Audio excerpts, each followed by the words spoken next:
2025. The time is 5 p.m. My name is Corey Box, and I will be the chair for this evening's proceedings. Mr. Macy, if you could please call us to order with a roll call. Murray. Here. Abel. Here. Montgomery. Here. Brown. Here. Morris. Here. Blackburn. Here. Chair Box. Here. All right. Item number 1 on tonight's general business is the consideration of appropriate action relating to an approval for our consent agenda. If any of the trustees would like to discuss items A, B, C, or D, you may. If not, we can entertain a motion to approve item 1. Make a motion to approve item 1 on the agenda. Second. All right, thank you. We have a proper motion and a second approving item number 1. Let's vote, please. Murray. Yes. Abel. Yes. Montgomery. Yes. Brown. Yes. Morris. Yes. Blackburn. Yes. Chair Brown. Chair Box. Yes. And we'll go ahead and pull item 2. Moving on to item 3 is Resolution 94, appropriating and approving the fiscal year 2025 to 2026 annual budget, providing for a pay plan and benefits program for the Jenks Aquarium Authority, and providing for an effective date of July 1st of 2025. Good evening, Mr. Sims. Good evening, Chairman and trustees. Yes, we are going over this to basically approve the budget resolution and the pay plan and benefit programs for the Jenks Aquarium Authority. And to just give a little bit of information regarding the status of the things that we're going through. We did a review back in May with the Budget Committee, and that was approved. We basically kind of looked at ticket sales, membership, e-tickets, all the other components that make up the revenue within the aquarium, and we noticed that there was a slight increase in ticket sales, so we have slightly increased that a little bit. Some of the education programs, the events, and what I'm kind of calling the customer experience has gone down a little bit, so we did tweak that down a little bit to, we didn't want to basically over revenue ourselves, so we went through and kind of came up with those numbers. We show a revenue budget of roughly $9.9 million. With that, regarding the expenditures, we are also for the aquarium seeking a 6% base pay increase, as well as a few other merit increases based on, like I said, based on merit and everything, which is approximately $377,000 of the increase from this year, from the current fiscal year. Related to maintenance and operations, we also have a slight increase of about $127,000 related to an increase in repair and maintenance and insurance and those types of things. Other than that, we have the budget's been presented. I didn't know if anybody might have questions at this time, or how would you like to go with that? All right. Thank you, Mr. Sims. Thank We'll you. open the floor up. Any trustees on my right? Anyone have any questions on item number 3, Resolution 94? I just have a question. When you said events has gone down, do you mean like as far as attendance or revenue being brought in? I think what I did was I don't want to say specific events went down or anything. I think it's more of just when combined all together. So, there were positive events and there were events that maybe didn't meet expectations, but all in all, there were a few things, like again, I kind of equate it to beyond just ticket sales and those types of things, so it's really everything as whole. Got it. Okay. Thank you. Mm-hmm. Anyone else? Trustees on my left? Mr. Montgomery? Yeah, I just want to clarify, as I look through, these are basically the same numbers we talked about in the Budget Committee. Sure. Okay. The thing I want to point out to the group in general is if you look at these numbers, it looks like we're forecasting a reduction in revenue from the plan. And, that was an issue I had with it because that's not the reality we have. And, Chris, in the discussions, wanted to basically have a more conservative forecast than what we expect to say. Because, when you look at these numbers, last year we had a budget forecast of 8.3 and our actual was 9.1 million. And likely we're going to be this year in that 8.5 to 9-ish range of revenue. And, this basically has the 8.2 and the 8.4, which sounds like, oh, we're going down. But the reality is, I think, as long as, we don't go through another pandemic or something like that, I think the reality is, our numbers are probably about where they are to still somewhat rising. Kenny could comment about how he sees the rest of the year playing out, but you do not see that in this forecast. And so I think you need to be conscious of what we're saying versus what the likely reality is, so you're not too surprised. Now, could it play out that way? Yeah, it could. I mean, something could happen. But that's not the path we've been on and seem to be on. So that we had a lot of discussion about that in the budget committee, so I just wanted everybody to appreciate that situation. Thank you, Mr. Montgomery. And the floor is open to trustees if you want to dialogue on that. All right.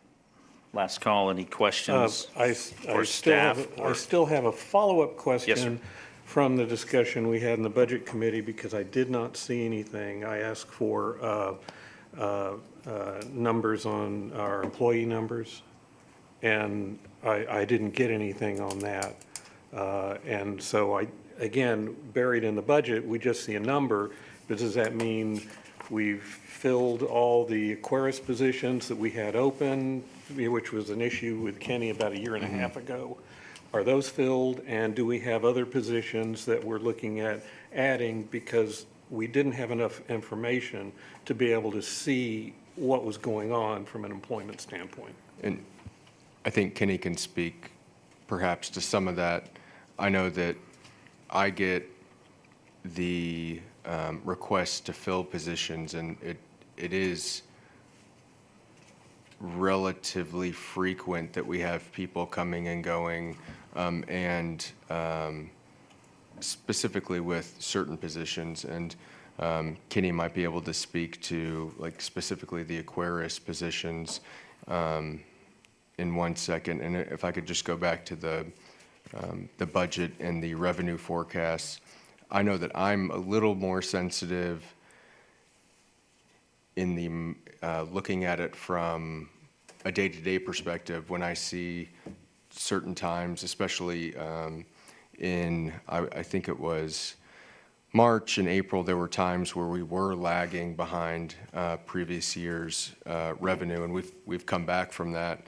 But I think your summary is accurate, that we try to be conservative in our budgeting, and maybe perhaps to a fault, but I still think that is better than having some sort of budget shortfall during the year. So Kenny, I don't know if you have any. Yeah, that's exactly right to me. I just, Could you speak into the microphone, please? Did you understand the second question, or should I ask Mr. Montgomery to form his question in the form of a question? Well, I think my answer is going to be even more confusing. Okay, well, let's hear your response, and then we'll go back and try the question again. So I'm just going to reiterate what Chris just said, and it's exactly right. We're a little self-deprecating here, but we have a great outlook. We're doing great.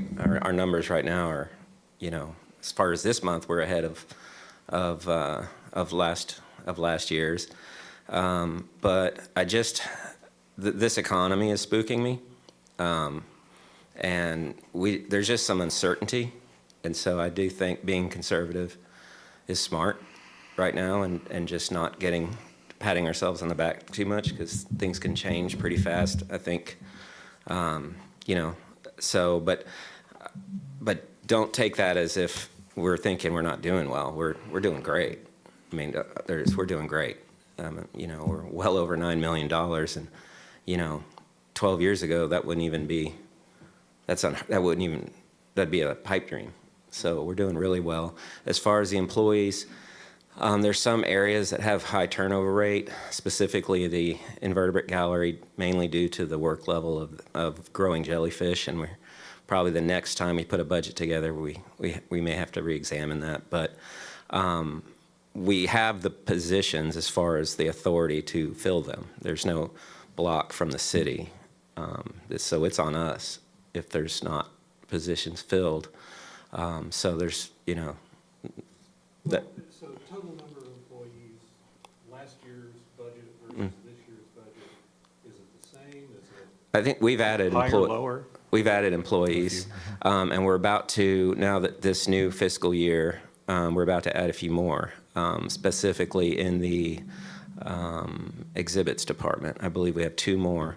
My goal is to build a team in the exhibits area because that's where we're lagging. We can't keep up with the money we have, which is great, but it doesn't do us any good if we're not building something fast enough. So, and with this new shark holding facility, unfortunately, that doesn't bring us any revenue to speak of. And so it doesn't drive the gate, I guess is what I'm saying. So we really do need to try to build 2 things at once.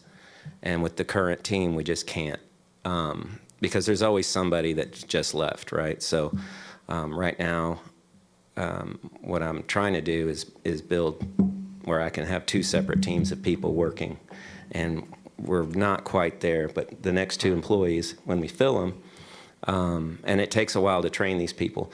So, and this go around, what we're trying to do is get basically tradesmiths. We need people who can build things more than we need creativity right now. So that's what we're after. But all in all, I mean, things are great. There's no red flags other than the economy, knock on wood, and I think we're all concerned about that.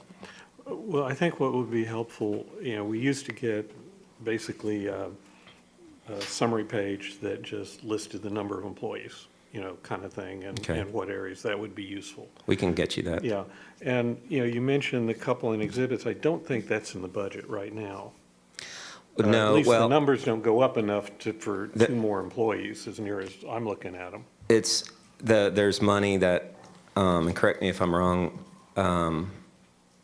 Todd, sorry, correct me if I'm wrong, but I believe OEF, there's been some money that we could start the remodel of the Oklahoma Fishes Gallery, Aquatic Oklahoma, a considerable amount of money. So that's sitting there that we could Yeah, it'd start. be an offset, but I'm just, that was when you mentioned, and I don't, because we don't have the head count Yes, sir. numbers, it's not clear, are they in here or not in here? It sounds like they probably aren't, but, then again, it's probably a timing thing for you too. Okay, right. And I will get okay. you that. I'll get you a head Okay. count. That's So, fine. just out of curiosity, how does that work if OAF supplements the city for a project like that? Is it not in the budget because it's not revenue? It's not- Usually there is a number, and right now, if I can find it, it's on here, where there's a transfer item in here, but, they throw in, I don't remember, it's 30 or 50,000 or something that is just kind of a placeholder. And so the number will be whatever the number really is. If a good example would have been, when we proceeded with the sea turtle, OAF had held the $600-ish thousand that had been raised, and they transferred that over, I think it was actually in maybe 2 or 3 tranches, over to JAA as the funding for that part of the exhibit from the funds that had been raised. So that's a very normal process.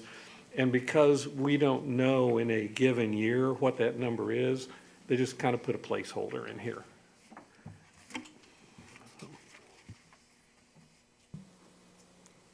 I think we've played a pretty smart game thus far, and I don't think anything that we have planned or is going to be contrary to that. So, yeah, I think things are going to go well. But again, the wild card is the economy.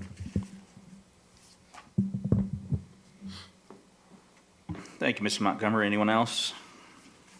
Questions, comments on item number 3? Last call. All right. I move to Seeing none. approve the budget. Very well. Second. Okay, thank you. We have a proper motion and a second to approve item 3, which is Resolution 94. Let's vote, please. Murray, Yes. Abel. Yes. Montgomery, Yes. Brown, Yes. Morris, Yes. Blackburn, Yes. Chair Box. Yes, sir. Item number 4, award of purchase to Titan Aquatic Exhibits for the purchase of acrylic window panels for the large animal quarantine building, the amount of $50,786. We are on page 55, if you're following along, and good evening, Mr. Alexopoulos. Good evening, Mayor. This is much like the last time where I had a request to purchase the pipe and fittings. This is another component for the new facility. This is for the large acrylic windows for the big, the main shark tank, that's the concrete shark tank. So there's two curved panels that we'll be installing. And we're very limited on the companies that provide acrylic like that. You basically have 4 big companies. And so you have Reynolds Polymer, which is in Grand Junction, Colorado. You have Clax Italia, which is in Italy, and you have Napora, which is in Japan. Did I say 4? 3. Sorry. And so Clax Italia, I've worked with them in projects around, in other countries, and I've done extensive research, and they're not a company that we want to deal with, basically, unless we want a disaster on our hands. So they've actually been banned from certain countries. So that's out. So that leaves Reynolds Polymer and Napora. And Napora is who we used. They edged out Reynolds Polymer for the sea turtle exhibit, so we used Napora. There was some issues with their quality, which was odd because they are a very good company. But the problem is we couldn't use them because now they will not sell panels unless they are the ones that are installing them.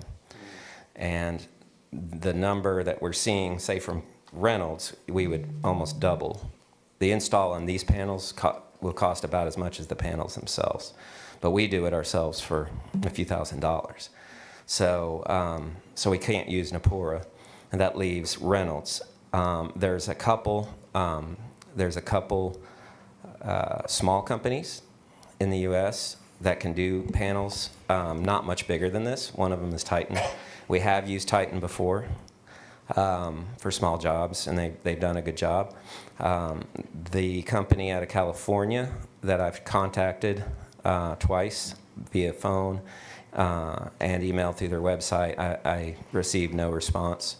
And outside of that, we'd be scraping the barrel with really obscure companies that nobody I know knows about, and I just think that's risky, and I don't even know if they can do it either. So that leaves basically Titan. And so we got the quote from Titan and Reynolds, and obviously Titan beat out Reynolds, which isn't surprising. And so that's how we landed on choosing to purchase acrylic from Titan. So that's in a nutshell. And we did get these panels. Normally these wouldn't be as expensive because they wouldn't be as thick. If this was just an exhibit with fish, we'd probably shave off another $15,000 to $20,000. But because we have 350-pound bull sharks that could possibly, well, the exhibit is designed for that, and you have a bull shark impacting that acrylic, the normal thickness just for the water, which would have been engineered, would be thinner, could break. So we almost doubled it specifically for this particular tank, and that's why the price is a little higher. But we're saving, I think Titan actually got us a quote to install. They thought they were going to do the install, and it was almost as much as the panel itself. Yeah. So we're saving a lot of money just because we're doing it ourselves. Do you know what their delivery timing is? They're at about 3 months, but we won't even be ready for it. Well, we could be ready for it, but we would not be putting the windows in anytime soon because we want free access to the inside of that tank. Once it's waterproofed, that'll actually be a lay down basically area for parts and equipment and things, storing stuff. It's a huge space. So anything that would normally be in our way, we would put in that tank. And that way, we have a much clearer floor space for construction. And if we had the windows installed, we would have to use ladders to get up and down, while without the windows, you just have to duck your head and walk right on in. So the windows, time-wise, is just, we're probably 8 to 10 months out before we'd even consider closing it up. Anyone else? Questions for Kenny on these 8x4, 3-inch wide panels? Man, those are expensive. What's that? 8x4, 3 inches, $25,000. Dang. Each. Yeah. Yeah. Acrylic's not cheap. No kidding. Yeah, acrylic and filtration are your two biggest, some of your biggest items that isn't bolted to the floor. Yeah. So. All right. Questions or concerns for Mr. Avlazopoulos before we entertain a motion? Last call. Seeing none, all right. On item number 4, entertain a motion, please. Make a motion that we award the purchase to Titan Aquatic Exhibits for the acrylic window panels. Second. Good. Proper motion, a second, item 4. Let's vote, please. Murray, Yes. Abel, Yes. Montgomery, Yes. Brown, Yes. Morris, Yes. Blackburn, Yes. Chairbox. Yes, sir. Mr. Alexopoulos, staff update, sir. Thank you. Anything going on? Oh, yeah, absolutely. I figured. I'll keep it short, though. So we already discussed attendance and revenue. They're strong. Sometimes we're ahead of 2024, sometimes we're slightly behind. Mainly attendance, not so much revenue. We've been pretty steady with the revenue being ahead. Memberships are sky high. That's something that we'd like a better ratio, like we talked about last time. A little bit less. So maybe raising the memberships, but I don't think it would be wise to make any of those moves this year, and maybe re-examine them for summer next year, look at the economy, that kind of thing, maybe go over some numbers. But that's where we're at with that. The run went well. We were down on that event, but mainly because we did not do the 5K. I'm sorry. We didn't do the half marathon and the 10K this year. There was construction and there was other reasons why we didn't do that. But the runs that we did have, the 5K and the fun run, we actually saw an increase in runners, which was great. It was a good event, and it went really well. Slim Chickens donated 700 wraps, and PBR donated beer for attendees that were over 21. And you drank it? I didn't. I don't want to incriminate myself, but I was the bartender. No, I came out and I was going to attend one of the water stations, but they had already more than enough help, so then I turned around and kind of left. But no, it went really well. I've been trying to cut back, Mayor. Mermaids Night Out was the most successful to date. We had 300 in attendance and 30 vendor booths. So that event, which at one point we were about to nix, has actually been becoming really popular. So we're kind of, getting excited with that for next year. Seymour, obviously, we had the ceremony. Thank you, Mayor, for speaking and attending. That was great. Employees appreciated it, and I'm sure Seymour did too. And that went well. We had some pretty good news coverage. And we're planning Sharklahoma. That's underway, and the Dive with the Bull Sharks kicks off June 30th. I don't have a lot of details of what we're doing yet, but I will definitely bring that to you. As far as projects, the new shark quarantine, the staff, the first thing that they're going to be doing is the waterproofing on the tank. And which the waterproofing material, the order got lost. So they had to remanufacture it. So I don't know how that happened, but it happened. So now they're saying probably in 2 weeks. So it's a custom order. So it's a custom color. So, you know, normally it's like a tan. That would have been no problem, but we don't want a tan tank. So we have a Diego blue, which would look nicer. It's basically an exhibit quality waterproof color. It looks really nice. So we're holding out for that custom color. So they're remixing it, and then they're gonna be sending it. And then they also, well, there's a little bit of a delay, but it's coming. And but in the meantime, we're gathering materials. We're for the repairing any pock marks and prepping basically the concrete. So, and that is going to start on the 23rd. That's when the staff will be in the exhibit in the building and probably won't leave the building. That's really the kickoff. And this part is really tedious. Literally examining every square inch of that gigantic concrete tank and making sure that every crack, every pock mark, any loose piece of concrete is remedied before the waterproofing goes on. It's extremely important because that's how waterproofing fails. And again, we are doing it ourselves. Typically, that project would be about $150,000 to waterproof, and we're going to do it for about $25,000. So, and we're going to do it right because I've seen too many projects end in disaster when it comes to waterproofing. The pollinator garden, if you haven't seen it, yes, sir. I'm sorry if I could ask a question. No problem. On the order that was lost on that, was that on their end or on our end? Oh, their end, sir. Okay, Yeah, we so- never received the order. Okay, so It was one of they those- did receive our request for the order? Oh, yes, sir. Okay, Yes. so they're not bumping up the price or anything, they're No, still sir. honoring that? No. Okay, Yeah, okay. no, it's on. They were apologizing, and it was one of those things where I was kind of like, it kind of came to me, and I was like, "Hey, did we ever receive that?" And my guys were looking at me and going, "No," and I was just kind of just spaced on it, and then I called them and I said, "Hey, I don't believe we received that," and they said, "Oh, you haven't?" And we're like, "No." And then by that time, they couldn't even find the order. Okay, well, good, thank you. So I don't know how that happens, but it wasn't with us, and it's really not an issue for us. It's more an issue for them. But so anyhow, that's how that went.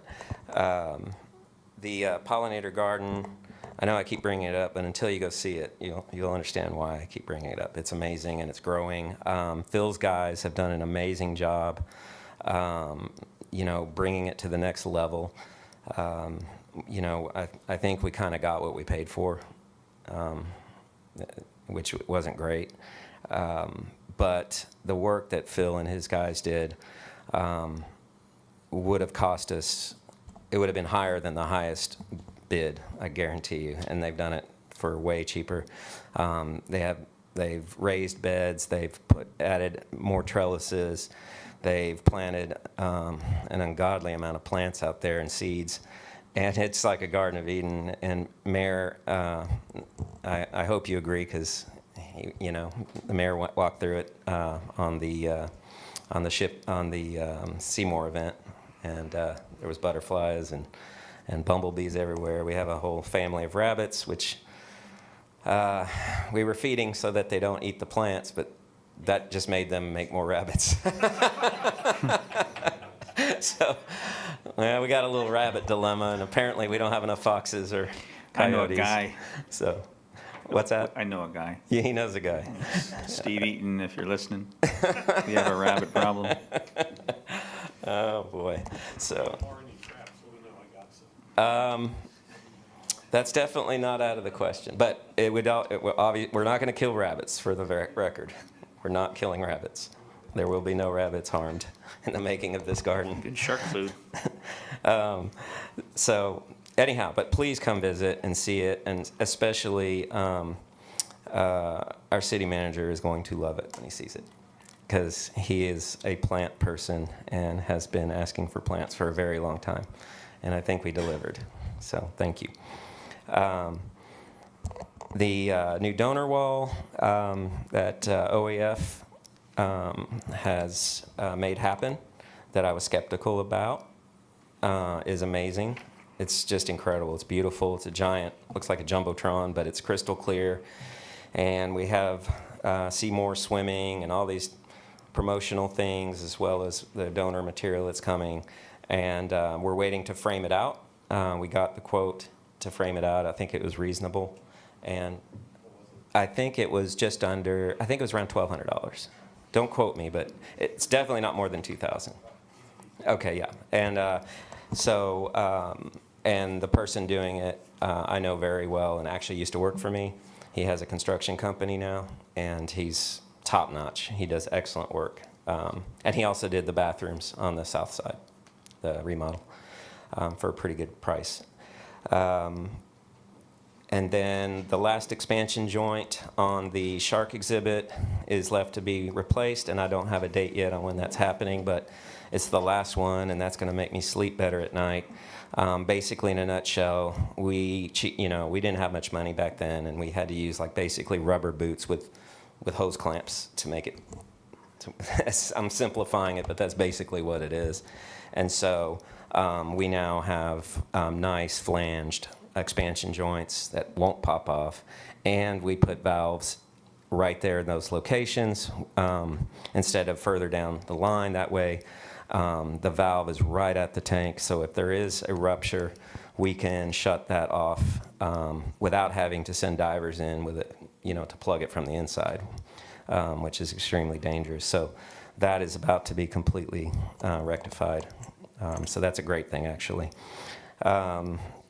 It's one of the things that keeps me up at night, but that will be taken off the list. The leak in the shark tunnel is still plugged up, so that's great. But we've sprung a new leak, and that's in our living coral tank, unfortunately. Obviously, it's not as huge of a deal because it's a smaller tank. It's a gallery tank, but it is probably the worst gallery tank to have a leak in because we have 20 some odd years worth of coral growth in there. So that's, and where the leak is just not fixable without draining the tank.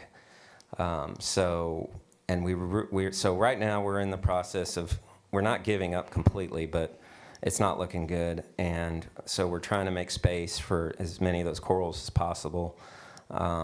So we can take it down, we can repair it, and put the reef back together, but it's not going to look the same for quite some time, maybe a few years. But again, it's not the shark exhibit, so it's not a major exhibit. But that's a shame, and that we're not really happy about that. But it's just one of those things. It's part of being in the industry.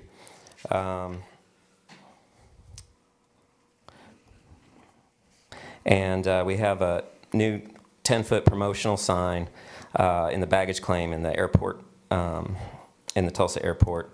So that we're represented now there. And we also have the monitor in the airport itself. So we have two things now in the airport. So does anybody have any questions? I do not know, but I will find out. Two different areas there. Yeah, I don't have that info, but I can get it for you, yeah. But Lolly has been heading that up, and yeah, and I will find out for you.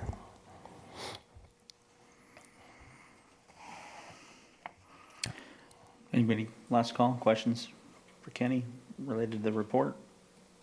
All right. All right. Great job yesterday. Thank you. You were born for the camera, brother. Oh, gosh. Thank you very much, sir. Thank you, sir. All right, we'll bring it back to the trustees. Last call, questions, comments, anything at all? Anything on your mind? New business? Nothing? All right, very well. The time is, yes, sir. Oh, 5:35. We'll call it adjourned. Thank you very much.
regularly scheduled meeting of the Jenks City Council. Today is Tuesday, June 17th of 2025.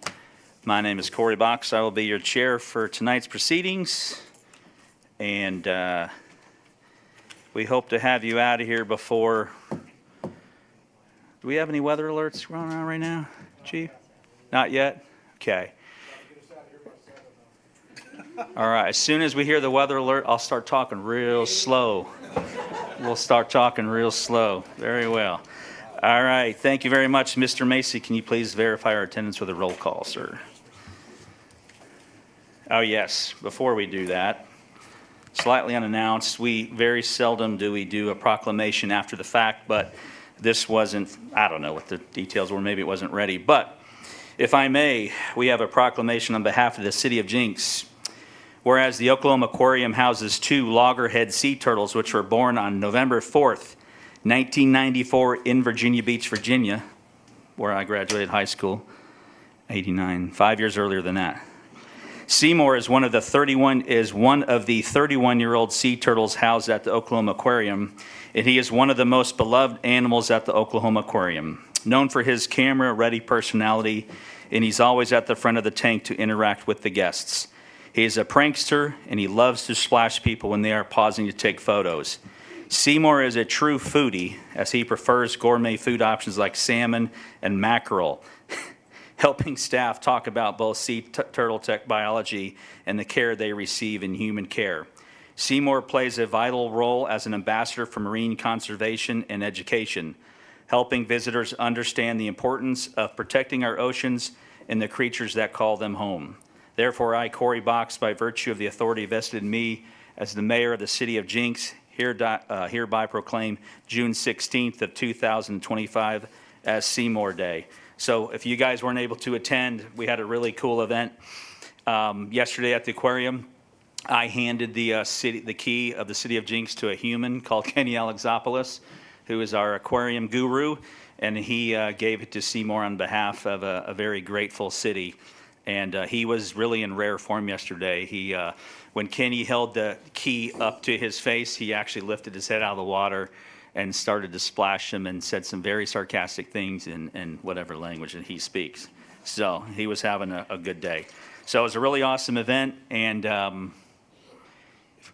fun, interesting facts we learned is he is 31, but in the wild they can live to be well over 100 years old. So the reason he's so ornery is because he's pretty much a teenager.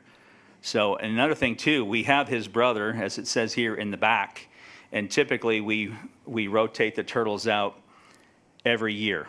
Seymour's actually been up front for 2 years. So, interesting trivia question, and I wish I had a prize for you. I will get you a prize.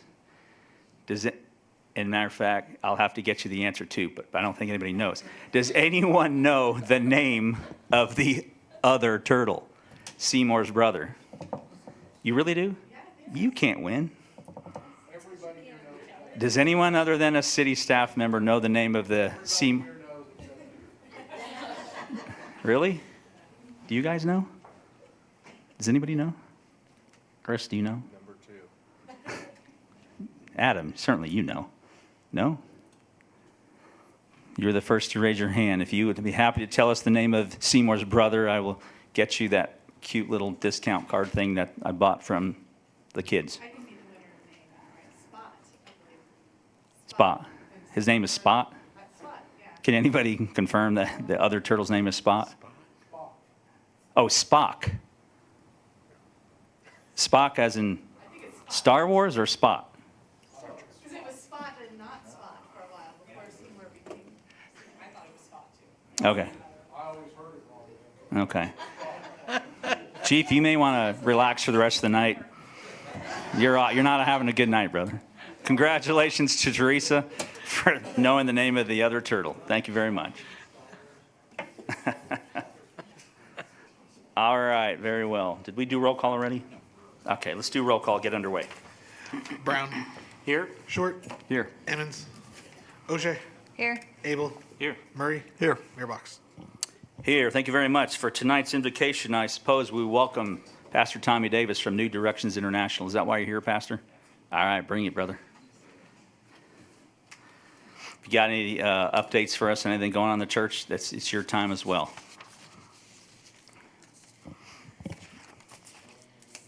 We don't have any events going on this particular month, but in July, we will be doing our one-night vacation Bible school, the last Tuesday night in July.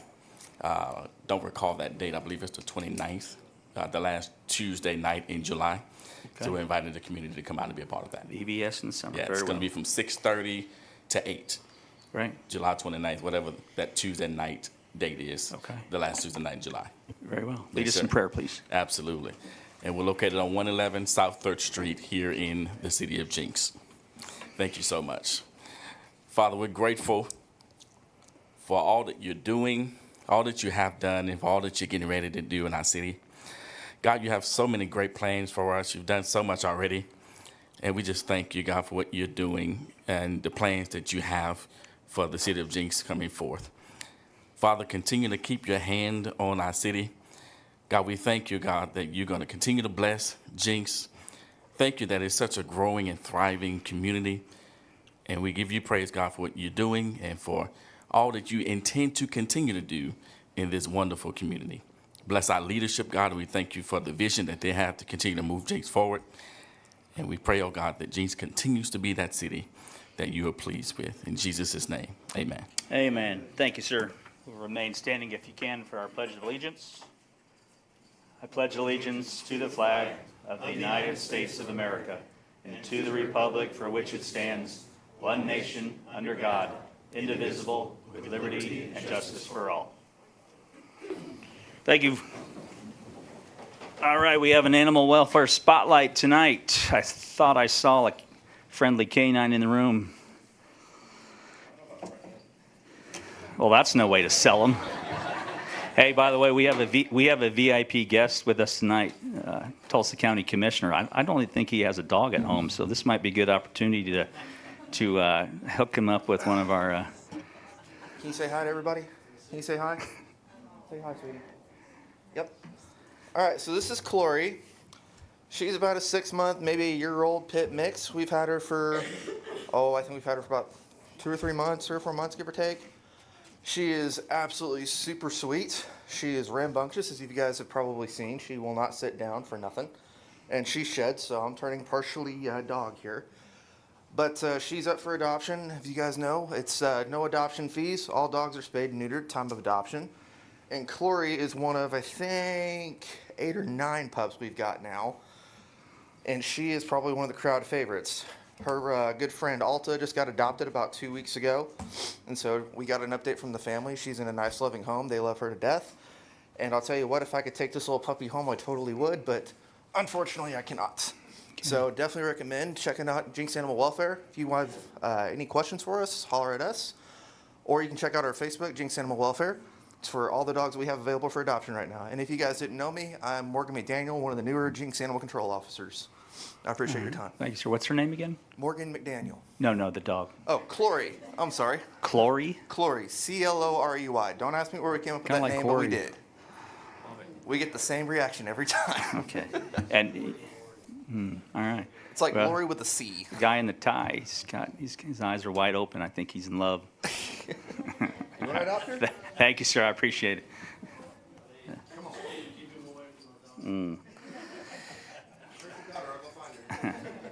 Thank you, sir. You have a good evening. Thank you, guys.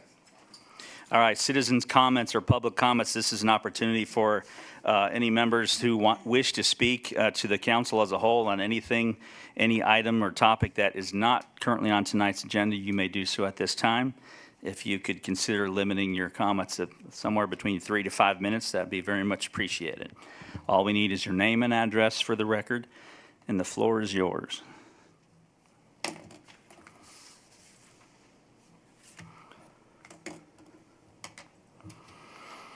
Okay, I don't see anybody moving in their seats. Nobody's wiggling. Last call.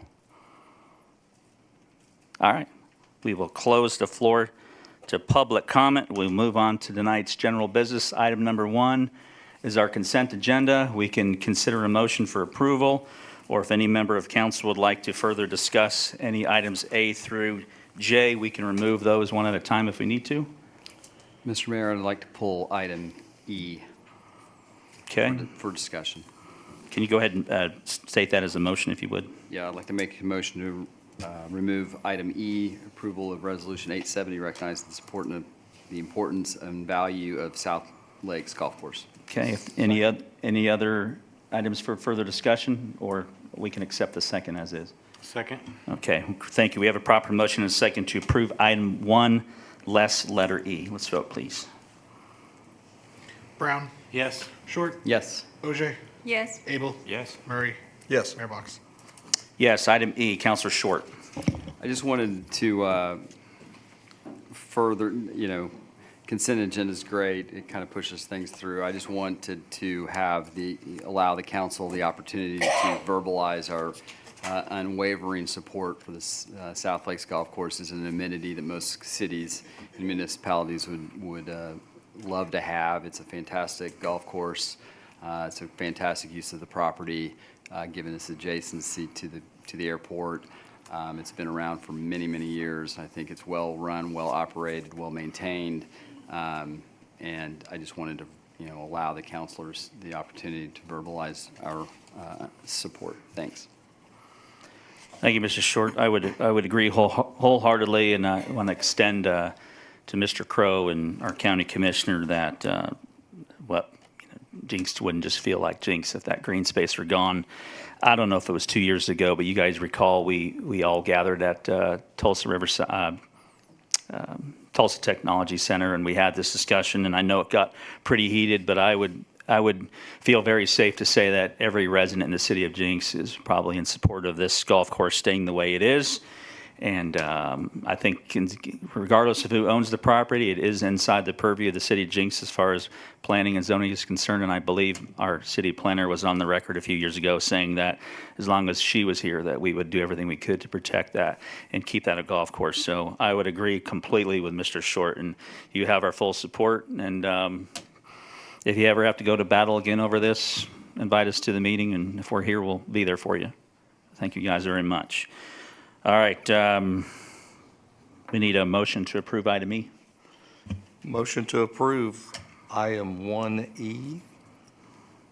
Second. Thank you very much. We have a proper motion and a second. 1E, let's vote, please. Brown, Yes. Short, Yes. OJ, Yes. Abel, Yes. Murray, Yes. Mayor Box. Yes, thank you, gentlemen, appreciate you. Now, if you're real troopers, you'll stay for the rest of the evening. All right. And Mr. Crow, I'm 2 seasons for that. Thank you, sir. All right, thank you. We will pull item 2. Excuse me, item 2, yeah, okay. Item 3 is annual update on the EMSA operations by the EMSA President, Jonna Easley.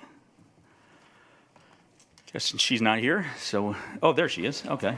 I saw you coming up instead, so very well. Mayor and members of council, you get to start with me. I just want to take a moment and just introduce EMSA's team they brought with us today. So they brought their A-team. They overwhelming us with 4 of us here. So first of all, we've got Jonna Easley. Jonna has served as the EMSA's president and CEO since January of 2022 after joining the organization in 2009. Prior to her current role, she was Chief Administrative and Compliance Officer overseeing occupational health, HR, and grant management. With over 15 years of operational and administrative experience, along with certifications in healthcare compliance and process improvement, Jonna drives impactful change across EMSA. Next is Laura. Laura Conger joined EMSA in 2018 as Chief Financial Officer. She brings over 20 years of financial and operational experience across various industries, including healthcare and nonprofits. Before EMSA, she served as CFO at Regional Medical Lab in Tulsa. At EMSA, Laura oversees all financial functions, including accounting, reporting, budgeting, cash management, purchasing, and audit coordination. Next, we have Adam Paluca. Adam has served as EMSA's Chief Public Affairs Officer since October 2020, after joining in 2013 as the first Community Relations and Social Media Manager. He leads EMSA's communications, media relations, community outreach, government affairs, and EMSA Care marketing. Adam is dedicated to sharing EMSA's story with the 1.2 million residents in its service area and positioning the organization as a national leader in compassionate, high-quality EMS care. And last but not least is Mr. Riley Howard, and that's EMSA's Community and Special Events Coordinator. Special note here, he's the one that coordinates to make sure we have an EMSA ambulance at our 4th of July festivities at no charge to the city of Jenks, so thank you for that in particular. But Riley brings over a decade of experience in emergency medical services and has been a dedicated member of EMSA since 2016. A licensed paramedic, Riley has served in various roles, including EMT, paramedic, dispatcher, and supervisor. In his current role, he manages all community events and dedicated standbys, ensuring smooth and effective operations. In addition to his coordination duties, Riley occasionally puts his paramedic license to use by assisting in EMSA's 911 dispatch center. So I just want to thank them for coming. Again, they brought their top executives. As you can tell, each one of those people do a wide variety of jobs, just like the city of Jenks is, where we all get to wear a little different hats as we do the job. So thank them for coming. You guys do have a copy of both their budget that we recently approved as the Board of Trustees, as well as their annual report as well, that they'll be referencing. But I'll turn it over to them, and they would like to share a little bit about EMSA. Thank you, Chief. Thank you. Thank you. Is the presentation available or no? No? All right, well. Sorry. That's okay. Mr. Mayor, Council, thank you guys for having us. We really appreciate the opportunity to be here and to talk to you about EMSA and you know, just the opportunity to be in front of you and tell you a little bit about your EMS provider. We're certainly happy to serve the city of Jenks, and we're really happy to be here today. So I don't know how much you know about EMSA as an organization, so I'll kind of start with that. Go through a little about our operational response over the last couple of years. Laura will talk to you a little bit about how we budget and what your financial commitment is and what that looks like. And then certainly open it up to any questions. We're happy to answer any questions that you might have. So EMSA is, first and foremost, we are an Oklahoma public trust. Our beneficiaries are the city of Tulsa and the city of Oklahoma City. And then we have non-beneficiary jurisdictions that we contract with to be the EMS, sole source EMS provider in those jurisdictions. In our Eastern Division, which is Tulsa proper, and then anything on the eastern side of the Turnpike.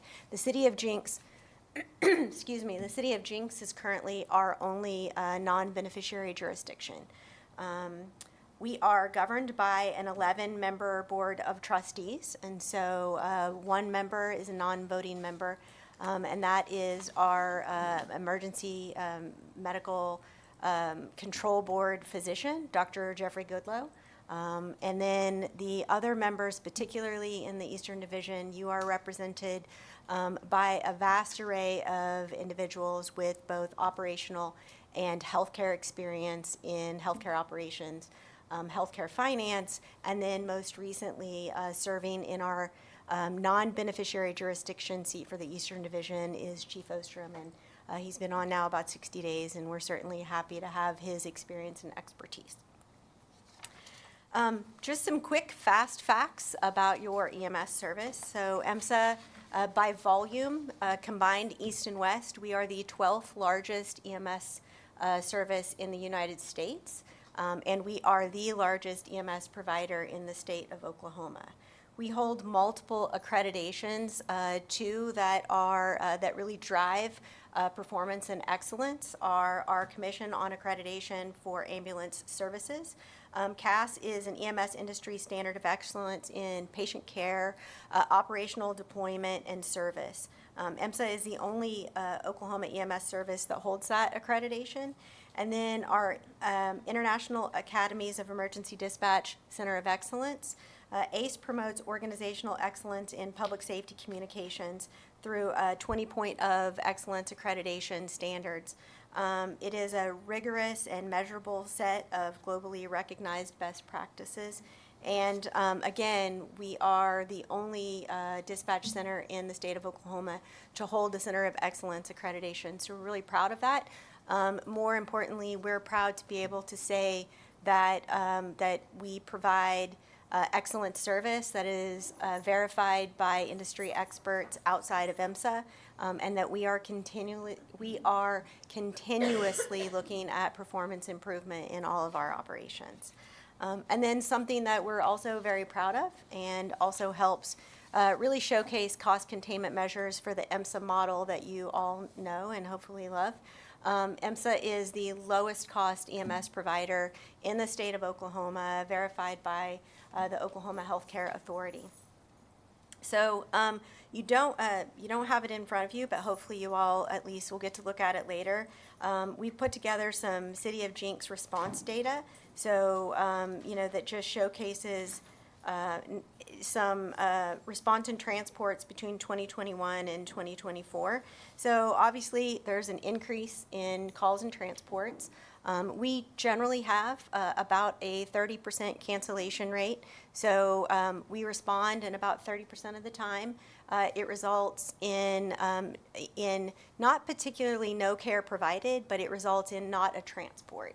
And so that has been pretty consistent. And what that shows, actually, in my opinion, is the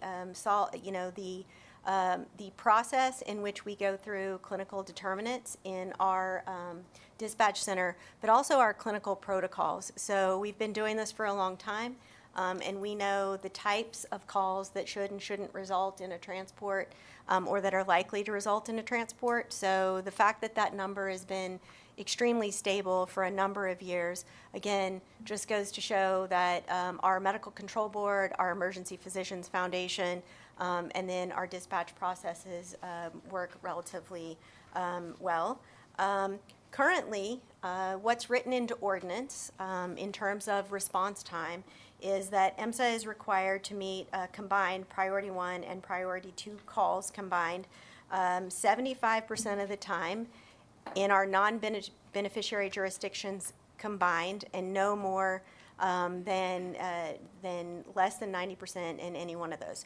As Jenks is our only non-beneficiary jurisdiction, right now, Priority 1 and Priority 2 combined, you are receiving the same level of, I'm going to say level of service, although you will hear me often speak that our response time is really only a process measure. It is the amount of time it takes for us to dispatch a call and get on scene. It is not a quality of care figure, so it doesn't tell you the excellent care that's provided. And realistically, only about 6% of our Priority 1 call volume is time sensitive in terms of what we do from the time of arrival until the time we get on scene. If not in a extremely short amount of time, will have a negative impact on patient outcomes. So I always ask people to keep that in mind. Can I ask a really quick question? Absolutely. I hate to interrupt you. No, you're I fine. really don't. Just for clarification, because we have a lot of people listening, especially on YouTube and stuff, but could you explain a little bit about a non-beneficiary jurisdiction? Yeah. Because a lot of people may not understand that. Sure. So again, I mentioned that EMSA is a public trust. So the beneficiaries of our trust are the City of Oklahoma City and the City of Tulsa. What that means is that we were created for the City of Tulsa and the City of Oklahoma City to create and sustain an EMS system in those jurisdictions. Now, we can enter into additional agreements with other individual jurisdictions, like the City of Jenks, that allows us to be the sole source provider in those jurisdictions. What that means is that we are bound to particular criteria, but that you, as a city, you are not a beneficiary to that trust. So what that also allows is for you to be part of the EMSA system, right, to experience some of the benefits of attaching to a larger jurisdiction without the cost associated with it. But it also means that you don't own any assets. If the trust were to ever dissolve, right, you're paying a fee for service. And so if the trust dissolves, you don't own any ambulances, you don't own the infrastructure, et cetera. Does that answer your question? All right. And before you get back underway, we do have your presentation now available now. Excellent. If you can, now you don't have to Yeah, advance as much. thank you. So this just, again, this shows response and transport data for 2021 through 2024, and then our current year-to-date, and then response time compliance. As I mentioned earlier, 75% was goal up until 2024, when you became the only non-beneficiary jurisdiction. And so 2025 January, when you became the only non-beneficiary jurisdiction. So again, You know, there will be months where, I'll be honest, you know, January, February, no matter what year it is going to be hard for us to hit 90% compliance on priority 1s and priority 2s. We do staff up, but as any other healthcare organization, you know, we do have staffing concerns relative to seasonal flu and things like that. We'll also feel the impact of anything that happens in our hospital system. And then the last bullet, just, you know, for you to be aware, I know Chief Ostrom mentioned the July 4th Jenks celebration. EMSA spent 58 hours dedicated to special events in the city of Jenks over the last year. So not only are we your EMS provider, you know, in terms of 911 response, but we also want to be part of the city of Jenks. We want to be here in times where you guys need us, where you want us to be, you know, providing educational opportunities for the community. We do a lot of what we call touch-a-trucks. We go out, you know, we engage with the community that we're in. And so just a little tidbit. The other thing that we want to highlight is we are extremely transparent. So that means that we're trying to give information before you ask for it. At any time, you can go to our website and see our monthly response time compliance dashboards, as well as all of the other performance reports that we post. So everything that we have decided with our Board of Trustees is a key performance indicator to show not only how we're spending money, but how well we're staying within budget, our patient satisfaction scores, our clinical compliance, our response time compliance. We put those up every month without fail, and then our board meets every other month, and then quarterly we're going over these specifically with our board. Next slide. So this is just, we want you to understand how EMSA as an organization is funded. This is our fiscal year, actually 25 revenue source. And so we get no money from municipal general funds, which is important. We are primarily funded through patient revenue, so through the monies that we collect through insurance providers or a patient's insurance. The 11% is our EMSA Care Fund distribution. So that is, you know, that's the subscription service that actually in Jenks, all residents are automatically opted into in single-family homes. In some of our other larger jurisdictions, you can choose to opt in or opt out. So 11% of our funding comes from EMSA Care subscriptions. The majority of our funding is patient revenue, and so it is incumbent upon us to ensure that our patient revenue processes, that our patient business services are efficient, and that we're doing everything that we can do not to leave money on the table from an insurance perspective. Number one, it ensures that our patients pay less out of pocket if they have an out-of-pocket expense or copay or co-insurance requirement. And it ensures that the funds that our cities collect get to stay in our cities' accounts and hopefully earn interest, so that we're not asking our cities to increase the EMSA Care Fund rate, and so that that funding model is sustainable for years to come, and we can ensure that our jurisdictions have an EMS system that is here and able to respond to the community. Next slide. So I did mention that we are the lowest cost provider in the state of Oklahoma per the Oklahoma Medicaid cost report. And really this just shows that. So you'll see Jenks is part of our EMSA Eastern Division. So our cost per transport runs about $452.38. And then over on the left is what we would consider average, the average cost per transport for shared services. So those are EMS providers that don't provide EMS only. Those are typically found in a fire department and or a hospital. And so they're fire EMS-based services that are not EMS only, and you know, a little over 3 times higher. Do they provide a different level of care? This depends on the community, but no, we're an ALS, BLS service, so. So the certifications of the people in the back are the same? They're the same. Okay, thank you. Yeah, protocols may be a little bit different based on, you know, medical director or whoever is developing and managing their protocol. So that's really important because as you see for our revenue by payer, 70.4% of our revenue is Medicaid or Medicare. And so what that means is the majority of our patients are actually subscribed to the lowest cost reimbursement insurance payer. So it is incumbent upon us to make sure that we have really good cost containment measures. And then I think the next slide, I'm going to turn it over to Laura so she can tell you just a little bit about our year-over-year Eastern Division budget. Thank you.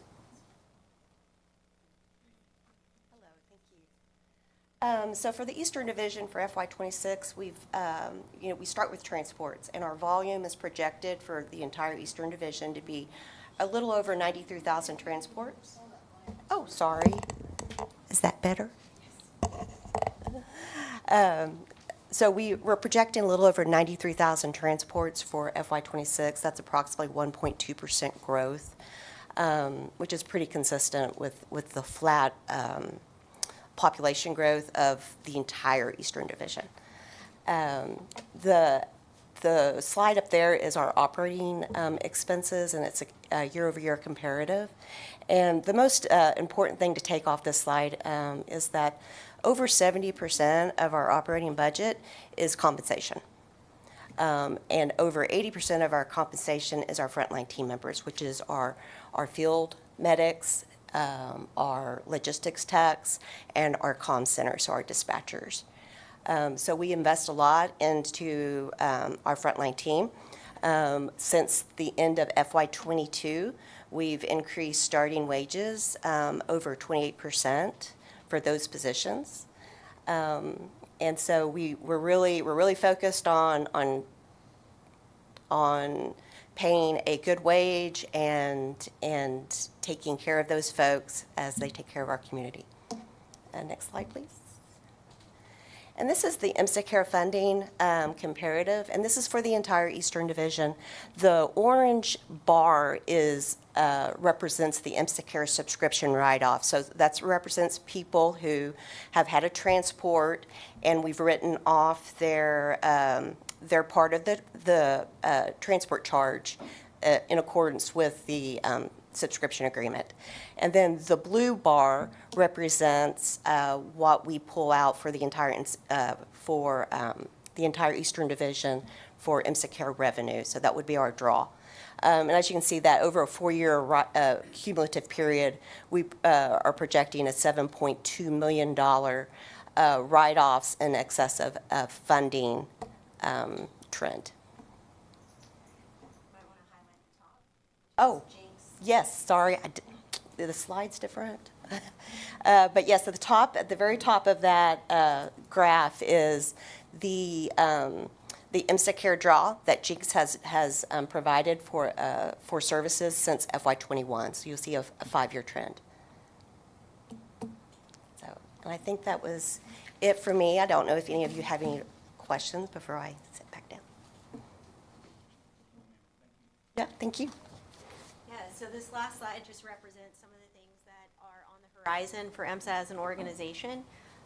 We've been really focused on expansion of clinical education to ensure that the providers wearing the IMSA uniform in the community have the best education possible to be able to support the clinical protocols that we have. So we started in Oklahoma City last year with launching a simulation program, and accompanying the program, or part of that program, is a 360-degree simulation lab, so that our providers, not only in their initial education, but in continuing education, can be immersed in the environment in which they're providing care at low risk to them and at low risk to the patient. So we'll be bringing that to our Eastern Division in this current fiscal year, along with a new education center, and expanding our classroom capability. The beautiful thing about that is that any of the education that we offer and extend to our first response partners. So we partner with the city of Jenks and Chief Ostrom to make sure that if we have educational opportunities, that if we're educating on new protocol, if we're educating on continuing protocol, that our first response partners in the system have the same opportunities to come in and get that education. We are focused on 3 additional accreditations. That is just our way, again, of saying to the communities that we serve that we have outside subject matter experts that are not only vetting the quality of our education, but also are putting a stamp of approval on the education that we provide. So we'll be doing some CAPCE accreditation, we'll be doing some simulation and healthcare accreditation, and then some COAMPS accreditation to ensure that we're able, again, to certify the education that we're providing in the community. And then last but not least, I mentioned it is extremely important for sustainability of the IMSA model for us to be really good financial stewards of the money that we are receiving and how we're spending that. So we will be doing a complete review of our rates and fees. We do know that we are leaving some money on the table. It's been well over 12 years since our transport rates have increased. I'm not necessarily suggesting that we'll increase transport rates, but we also know that there are opportunities right now in which we are providing care and or assessment, and the patient is not or chooses not to be transported to the hospital, but a variety of payers will pay for the medical care received on site and the assessment done. This is not to be confused with some of the mobile integrated health buzz that you might hear. This is honestly just seeking reimbursement from payers, and I mentioned that Medicare and Medicaid were our largest. Medicaid will currently pay for some of those assessments and for some of the treatment. And so we want to make sure that, again, if we're out there and we're providing service and we have an avenue for seeking reimbursement from payers, that we're doing that.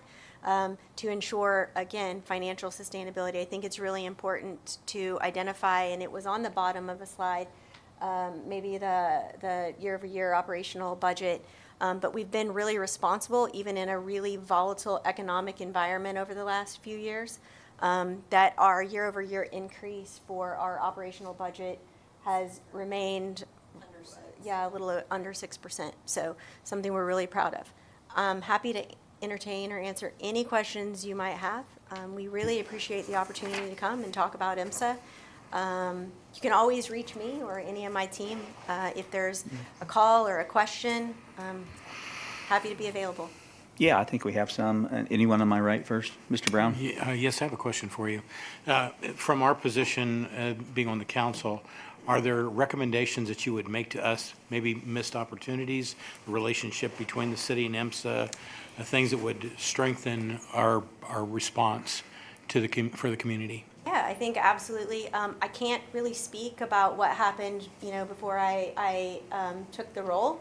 I do know that on our side, we probably missed some opportunities to be here, missed some opportunities to have some open dialogue with the city of Jenks and council and the city manager's office about the service that you're receiving and what that looks like. And so what I want to say is that, we're here. If you haven't, the same IMSA from 5 years ago, while our mission is the same, and it will likely be the same 10 years from now, it's not the same IMSA. So we are committed to our jurisdictions. We're committed to open dialogue.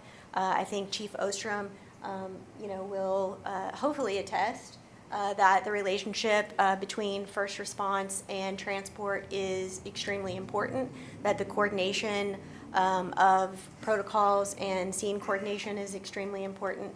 And I think that in the last couple of years, we've done a really good job on our side at making sure that we are where we need to be.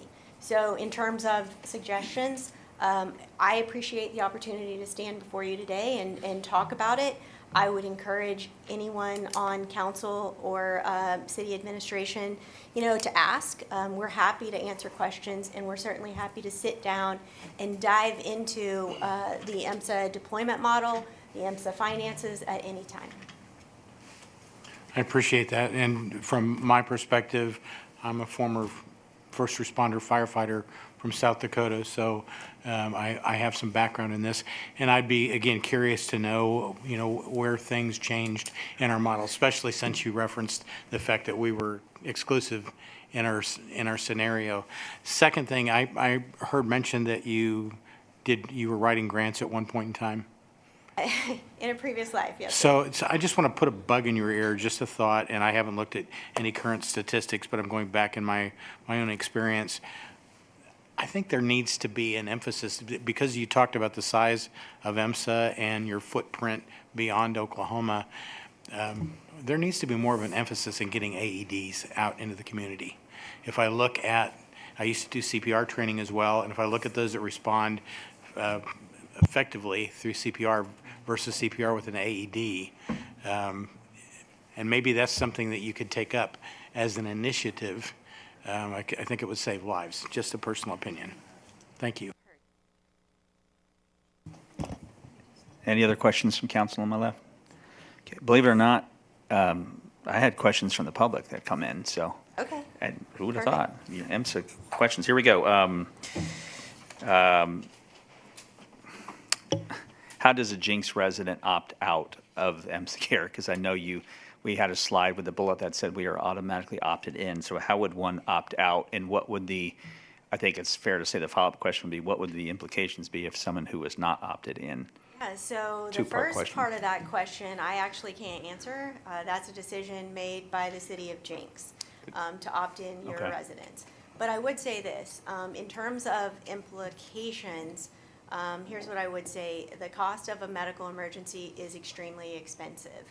And so if you're paying your EMSA care fee on your utility bill, then it is not insurance, but it's assurance that if you have a medical emergency that requires transport or pre-hospital care, that you're not going to be out of pocket, even what you owe from a copay standpoint. So we're going to write that off. We're going to ensure that that we're there. And that, patient care is extended all the way through the billing cycle. So we're going to work with your insurance to ensure that we've collected what we need. And then, as Laura's slide pointed out, we'll write that off to EMSA Care. And so you can be assured that you are not having to figure out how to pay for unbudgeted expenses relative to a 911 call. Do we have an idea of what the average EMSA fee is per month? It's $3.50, and it's been a policy decision of council for decades Yeah. to have that fee on the water bill. And I will say that Bixby, I believe, is now $7.50. Broken Arrow is over $5. Owasso is $4. I think the only city that has a lower rate related to EMS fees associated with utility bills is Sand Springs at $3.25, but they also have a huge customer base for their utilities outside of the city, and those customers pay $5. Okay. One quick point to that, too. Yes, sir.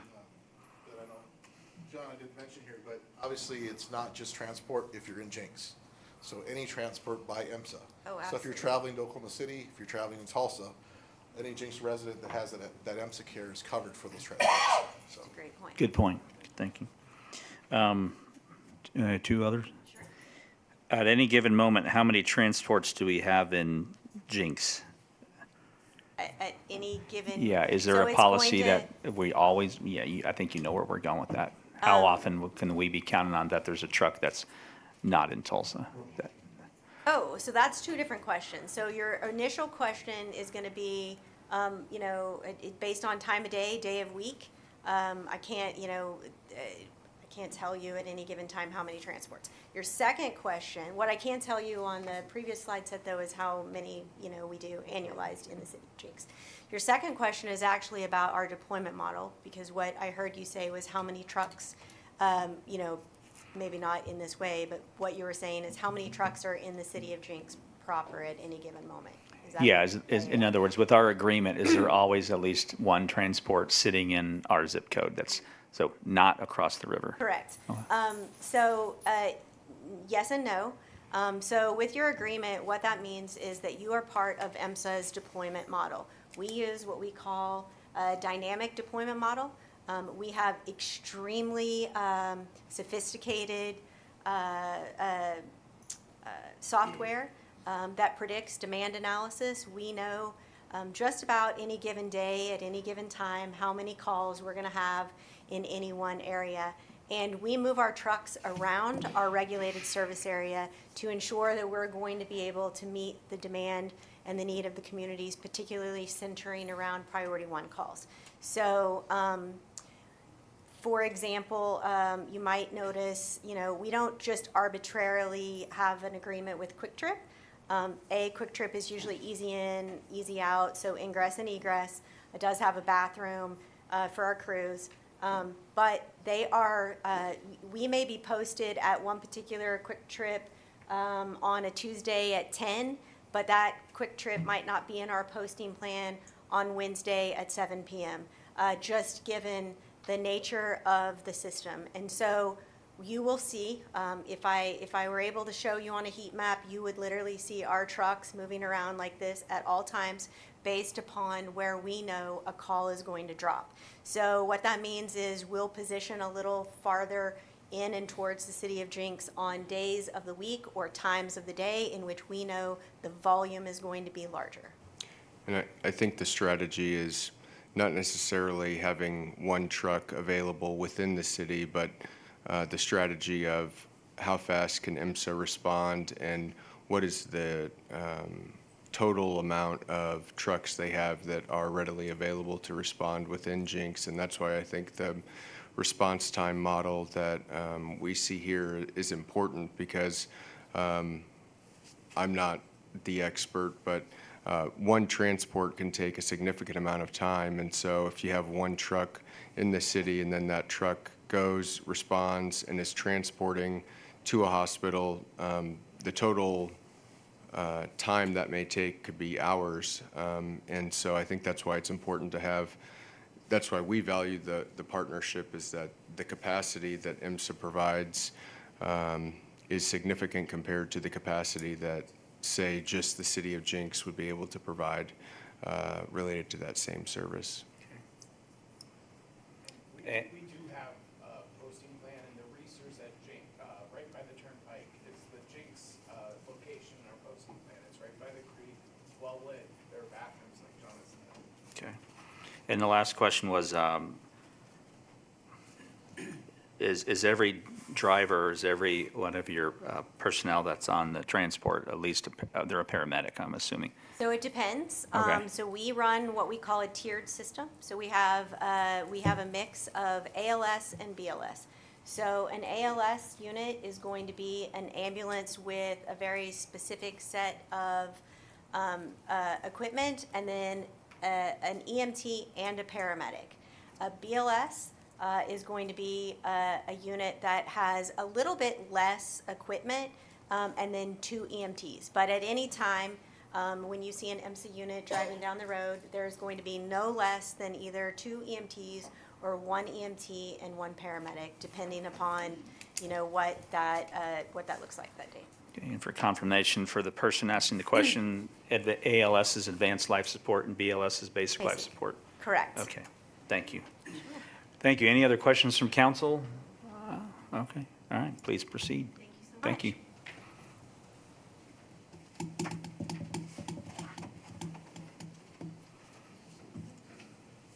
Have a great evening. Bye. You bet.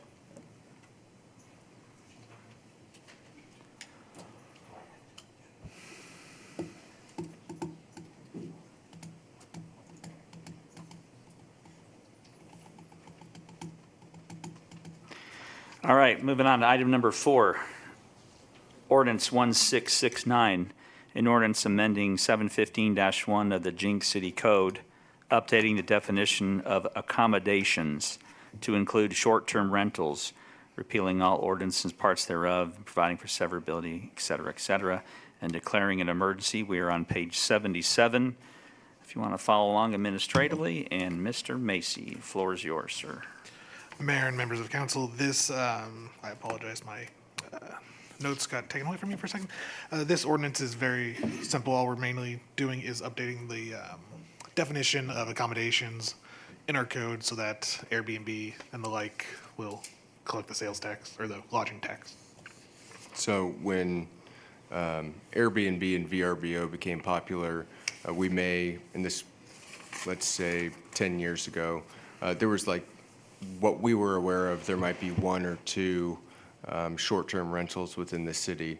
And as it became more popular and there became more short-term rentals, I believe we reached out to Airbnb about the collection of the hotel motel tax, and I think they said specifically if our ordinance doesn't call it out, you know, it would not be collected and remitted. And so this is just with the increase in popularity and the increase in number of short-term rentals, we thought that it would be prudent to add this language to our ordinance so that we are receiving that 5% hotel motel tax on short-term rental stays. Do we have any idea what the financial impact might be? Do we have any data at all? Minimal, but Okay. All right. all the same. Yeah, so better than, okay. Thank you. Any questions for Mr. Stroud or Mr. Macy? All right, very well. If there are no questions related to ordinance number 1669 or item number 4, we can entertain a motion, please. Make a motion to approve. Ordinance 1669 as presented. Second. Thank you both. We have a proper motion and a second on item 4. Let's vote, please. Brown, Yes? Short, Yes. Ogier, Yes. Abel, Yes. Murray. Yes. Mayor Box. Yes, the emergency clause, item 5 for ordinance 1669. Motion to approve. Second? Thank you both. Proper motion and second, item 5. Let's vote, please. Brown, Yes? Short, Yes. Ogier, Yes. Abel, Yes. Murray. Yes. Mayor Brown. Mayor Box, sorry. Yes, thank you. Item number 6 is ordinance number 1670, related to Jenks zoning 25, planned unit development 153, rezoning a piece of property from agriculture to RS1 or residential with the planned unit development 153 overlay. The general location of this project is 131st and Elm Street. We are on page 79, if you're following along, and I believe we welcome Mrs. Hilton. Good evening, ma'am. Good evening. Thank you, Mayor, Council, and staff. This is about a 30-acre parcel. It is south of 131st Street and east of Elm, or Peoria, as some maps call it. And we have, currently there's a home on it. It will not be able to stay. The developer looked really hard and long at trying to find a way to keep it, but it's not going to work out. So at this time, they are looking to do a development for residential. It is a request to rezone to RS1, and our code requires anything over 20 acres to come to you in the form of a planned unit development.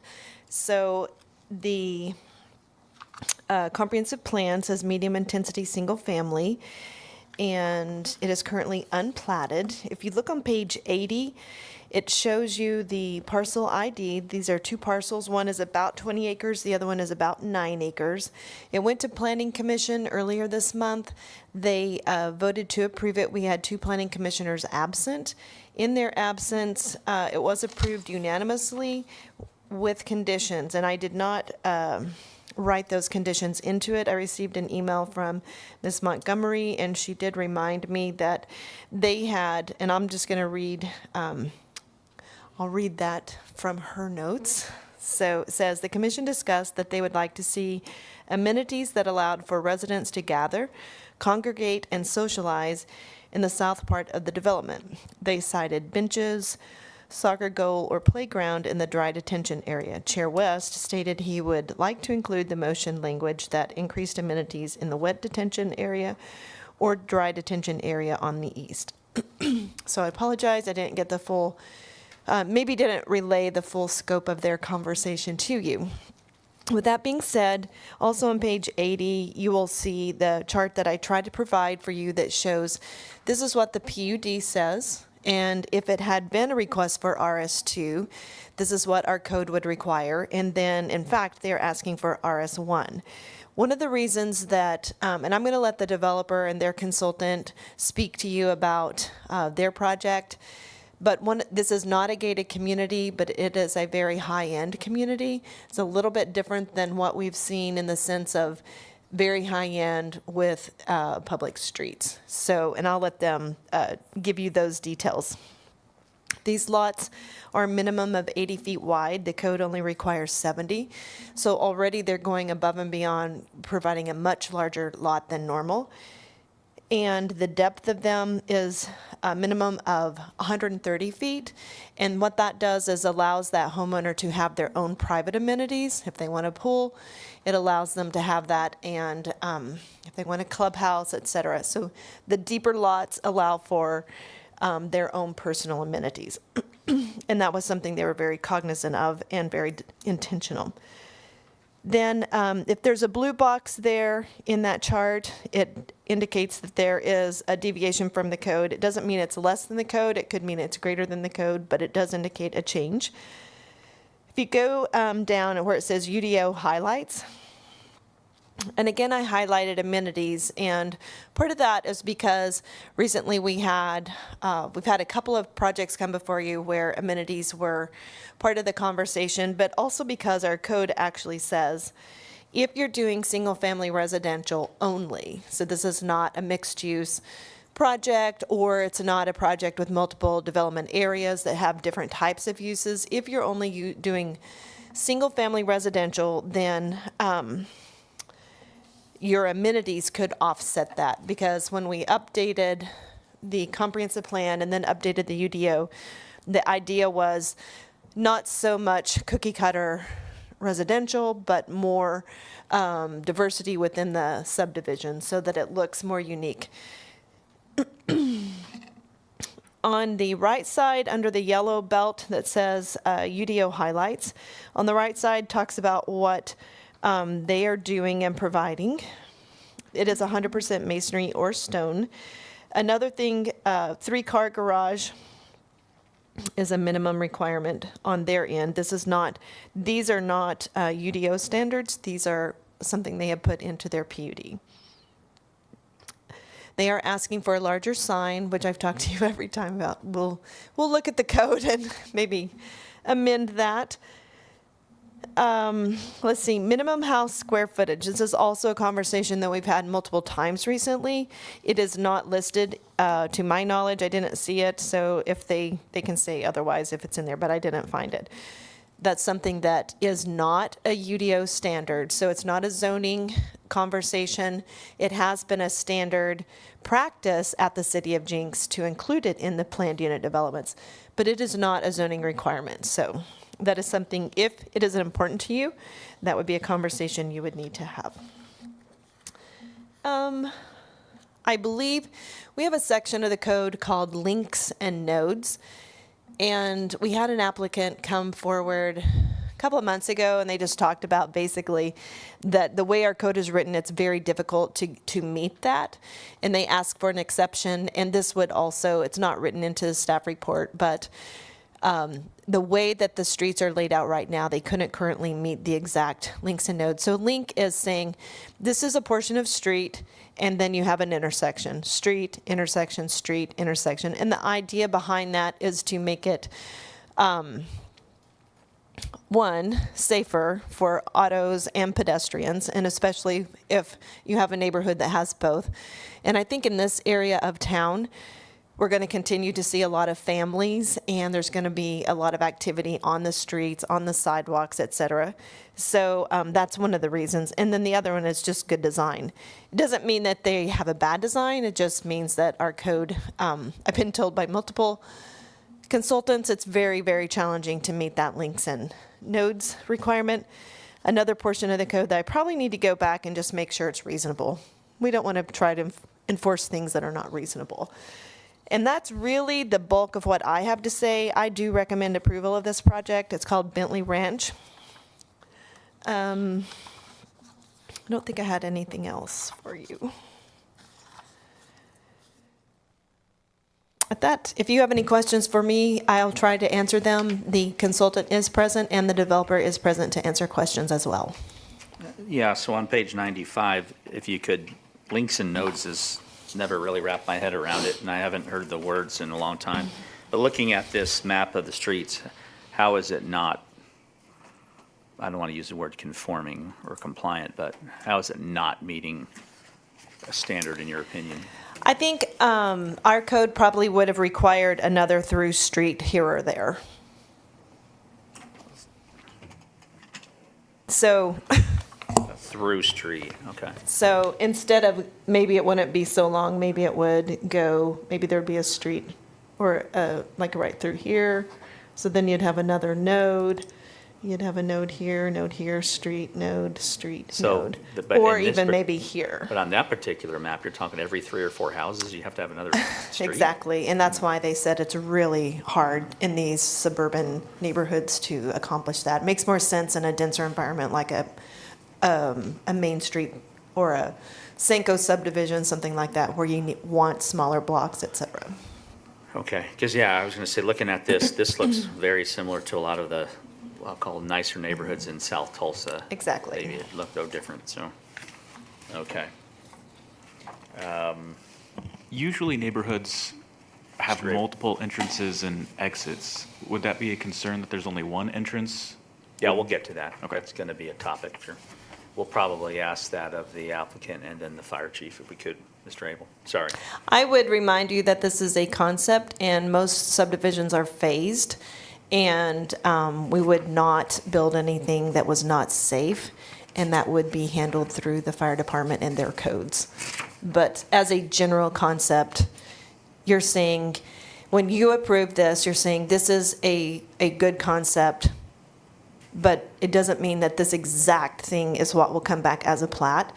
And you're also foremost saying that we are good with residential in this location and at this density. Whether there's different streets or different connectivity, maybe, probably, but ultimately that would be during the platting phase, and the fire department and the fire marshal would definitely rule that. And at its core, I think this is significantly different than some of the other neighborhoods that I think are great neighborhoods, but we're, where the developer is hoping to go make the lots smaller.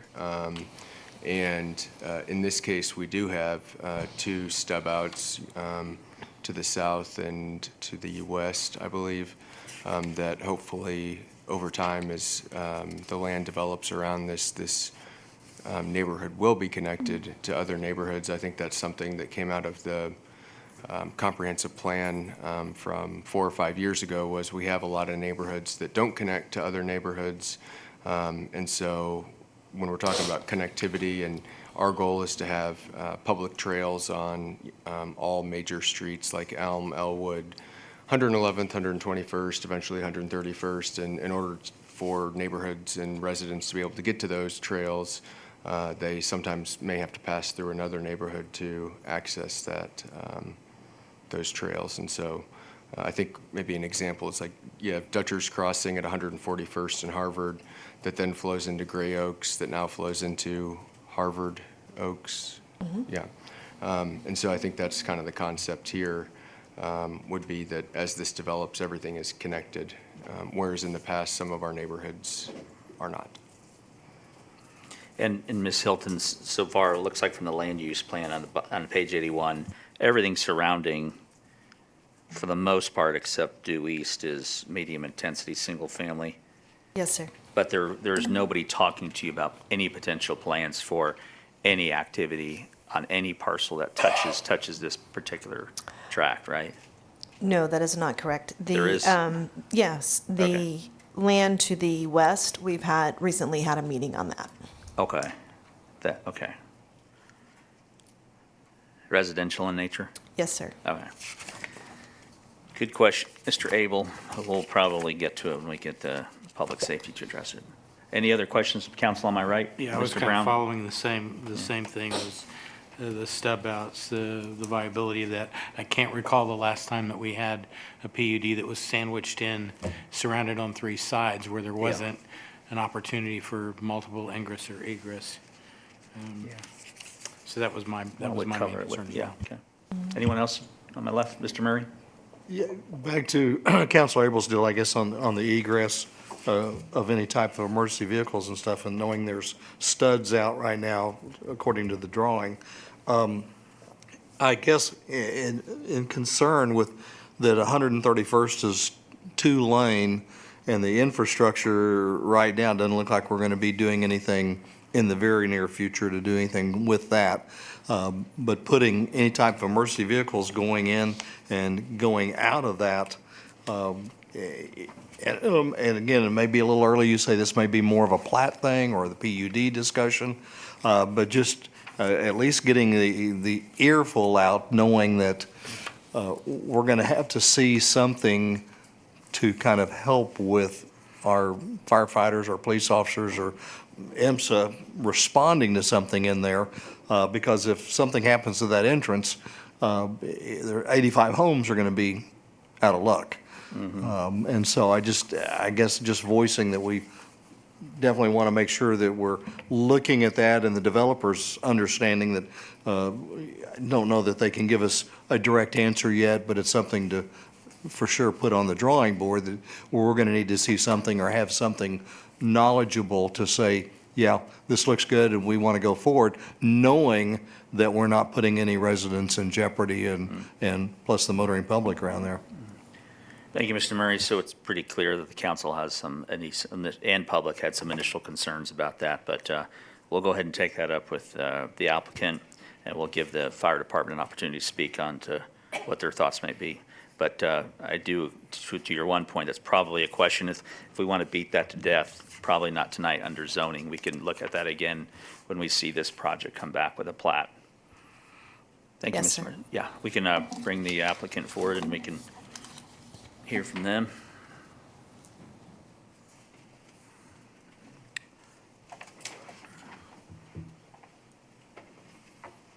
Good evening, Mayor Box and Good evening, sir. councilors. Good to see you guys again. Ryan McCarty, Select Design, P.O. Box 548, Bixby, Oklahoma. Try to address a couple things that came up in Planning Commission first, and I'll answer any questions you guys may have. And I do have some calculations on the ingress egress, so we can dive into that if you want. The amenities, there was some, Marcy made some comments, and we got those, remembered to put those in a few days ago. We have added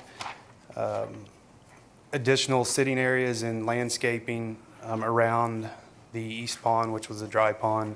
We've added 3 or 4 more sitting areas up around the northwest wet pond. This particular developer, due to the, I would call it the high-end nature of this development, we're looking at $1 million to $1.2 million properties here. Like Marcy said, the lots are bigger on purpose because most of the people in that price range kind of live on their own lot, have all their amenities right there. So what we wanted to try to create, I wouldn't call it an urban feel, but we want to create a very highly, upscale landscaping, little places for people to sit and read books and just be a very tranquil type of setting. So the Exhibit G, if you can flip to the next one, whoever's doing that. You can see the pictures at the bottom. It's kind of what we're thinking. There's a couple different options. We've got a planning design group, landscape architects, that are going to take this concept, if approved tonight, and really enhance it and bring actual construction drawings. And we can obviously bring those back through the platting phase or later on if you want to see them. So as far as house sizes go, single story 2,800 square feet, 2-story 3,600 square feet. That is not in the PUD. If you wish to have it added, we certainly have no objection to that.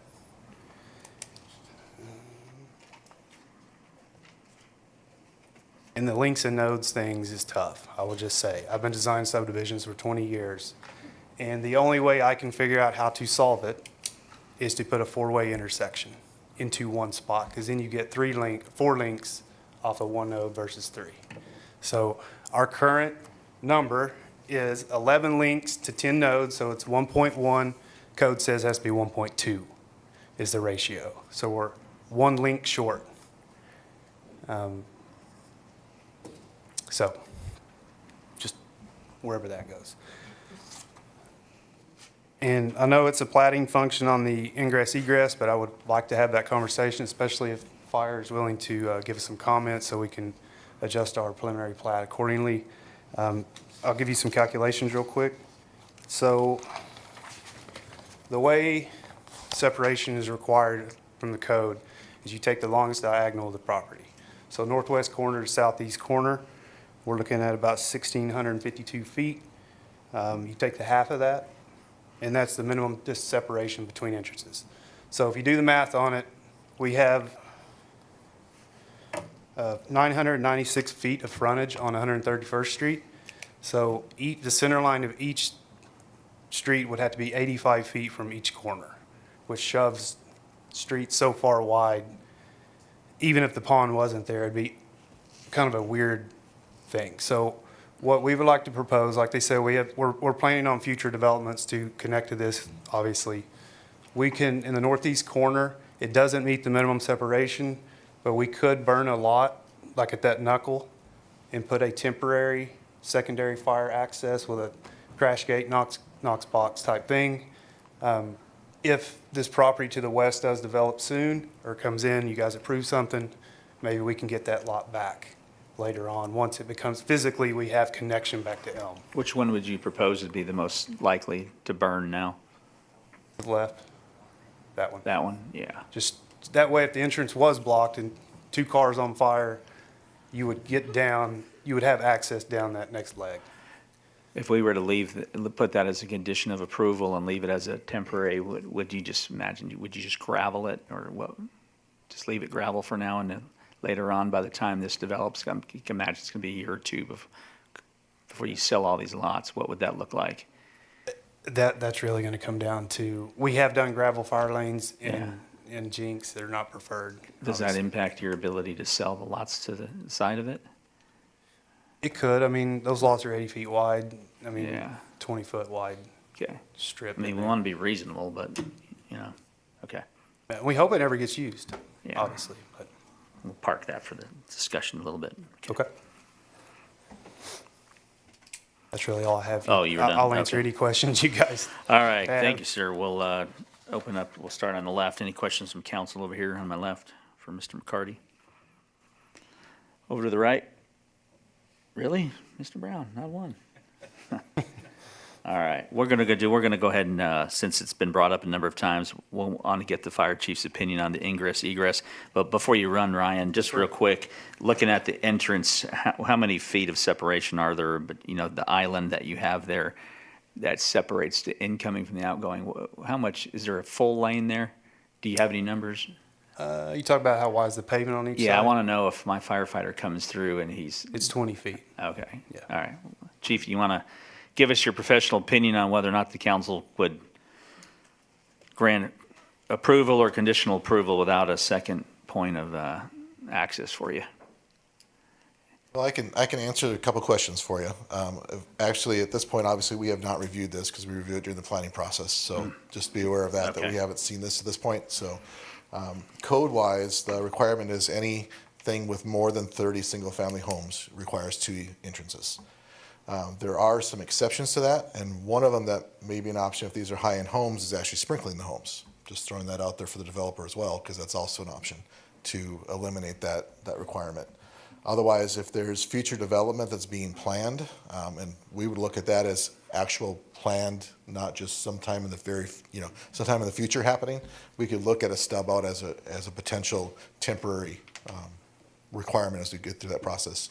We could also look at things like we get to a certain occupancy load before they're required to add a lane.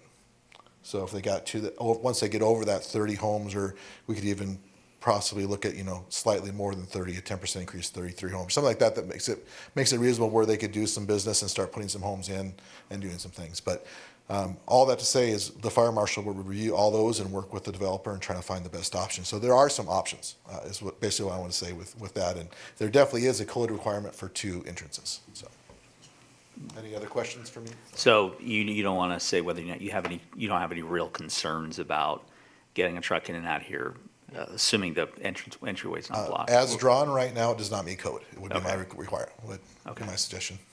But we're not there yet. But we're not there, we're not right. there yet. Yeah, Gotcha. exactly. Okay. Yes, as far as the overall concept of zoning, that's not something we're going to answer to. Sure, We'll look yeah. at it with code when that comes to that point. Okay. I do like the idea of potentially, when it comes to the plat, we could set a standard for once one half of the lots are sold, then we could take a look at it, and if there was no definitive plan for development to the east or to the west or to the south, we can make the decision at that point to drop one of those lots up at the northeast corner and cut it, instead of just kiboshing the whole thing right now. Okay. All right, thoughts on the amenities? You guys, if you didn't pay attention to the Planning Commission, did not like the amenity package, made some recommendations. If you guys haven't had a chance to listen to those recommendations, but I personally, looking at this, the reserve pond, the dry reserve area, don't forget, you have a couple of benches and you're looking at a hole in the ground with nothing in it. So I want to make sure we're happy with what we've been presented as far as the amenities are concerned.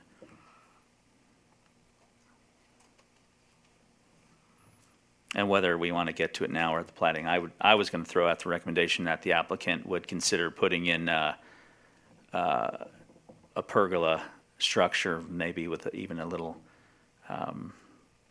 barbecue pit at each location. If you want an example of what I think would be very adequate, Elgin Estates, which is right on the top of the 106th and Elm, the 106th and Elgin. Elgin Estates is a gated neighborhood from Mike Wallace. But at the very back of the neighborhood, they had a little detention area, right next to their pond. They have a 15 by 20 pergola with a couple of benches and a little barbecue pit. The idea here is that I think you're right. Most of these people at this price point do not want to see a soccer field or anything like that. Matter of fact, I think that might even be detrimental to the sale. But when I look at this, once this HOA is established, I think it'd be a good idea to give them a place to actually gather for an informal HOA meeting, something like that. And that's exactly the model that Elgin Estates uses. They only have 14 homes there, but they pergola that in. It's all concreted in, and it's a dry space for them to meet and talk through community issues. One out at the pond and one down at the dry reserve would be, I think, a good compromise and probably be a better fit for that price point than anything related to pickleball or whatever else was recommended earlier. I think that would be a noisy and, yeah.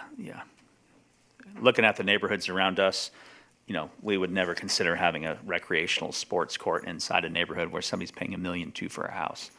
Probably not optimum, but maybe some pergola structures, a little barbecue pit, something that the HOA doesn't really have to maintain too much would be a good idea. That'd be my recommendation. But on RS1, aren't we just looking at rezoning at this point in time? Yeah, but it's been brought up. So I understand. I just want to float the idea now in case there's any objections to it. In RS1, I don't see that. I'm kind of with the fact that you are on a big enough property, you're going to have your own amenities. Mm-hmm. An RS1 is a pretty good lot. I understand that because some of us live in an RS1 and there's not amenities. I've been an HOA president for 20 years. And in neighborhoods that don't have what I'm asking for, you have to go to somebody's house. But In the meetings at Elgin RS1 Estates, they has all it. go down to the cul-de-sac and they meet at the barbecue pit. And that way you don't have to provide snacks and finger foods for people during the HOA meeting. It's a genius, brilliant plan. And all it takes is a couple of pergolas in the barbecue pit. Minimal cost to the I'm HOA. just saying, I don't know that needs to be a requirement. Fosters community communication, et cetera, et I cetera. get it, and we Yeah. foster community in our community also too, Mr. Box, but it's the fact that I don't think it needs to be a requirement in every single RS1 requirement. It's just my own personal deal, but at this point in time, that's not really what we're voting on. Okay. We're voting on rezoning. Those are my 2 cents. I got I you. think you'd be better off with that. All right, any other questions for the applicant or Ms. Hilton from council? If not, let's hear it. Make a motion to approve ordinance 1670 as presented. Second. Thank you. We have a proper motion and a second for item 6, ordinance 1670. Let's vote, please. Brown, Yes. Short, Yes. OJ, Yes. Abel, Yes. Murray, Yes. Mayor Box. Yes, item 7, the emergency clause for ordinance 1670. Motion to approve. Second. Thank you both. Proper motion is second. Let's vote, please. Brown, Yes. Short, Yes. OJ, Yes. Abel, Yes. Murray, Yes. Mayor Brown. Box. Yes. Moving on, other business, item 1, the city manager's report. Mr. Shroud. Mayor and all members of council, we received the June sales tax check. It was 58% higher than the same month last year. The use tax check was 27% higher than the same month last year. And the total sales and use tax check for June was 52% higher than the same month last year. And I have to give kudos to the finance team and Tara, who worked on this budget a year ago, because we had, it was challenging with the mall opening August 15th, which would have been a month and a half into the fiscal year, and we wouldn't start receiving the revenue until sometime in October. But for the full fiscal year ending June 30th, we budgeted $16.57 million in sales and use tax revenue, and we collected $17 million. So our collections exceeded our budget forecast by $435,000 or 2.6%. I think that's pretty impressive when you talk about having a mall with $100 million in retail sales, but not knowing exactly how they would do. I think that the finance team did a pretty amazing job to come in within that close of what our forecast was. So good job to them. And overall, our city sales and use tax collections increased $3.6 million or 27% over the previous fiscal year. Fire Station 1, the contractor, as you can see across the street, is applying a water barrier to the outside walls and working on installing masonry on the exterior walls. The planned trail at 121st Street between Elm and Elwood, that is an ODOT project and will be going out for bids in October. The Chase Bank, the developer is working on resolving easement issues with the adjacent properties. I spoke with the developer who's planning the development at 121st and Highway 75 this afternoon. They are making very good progress on what I would call unencumbering some of the oil wells and easements that they have dotting their 50 acres. And it's a complicated matter because there's numerous mineral rights owners, and they don't own just rights on that property, but rights in Glenpool as well. And so that developer's having to work to resolve issues in multiple cities with multiple owners to make that happen. But Sooner Investment continues to move forward with their development at 121st and Highway 75. The reserve at Southern Woods, the contractor is working to install the water line and prepare the streets to install the subgrade with curbs and gutters.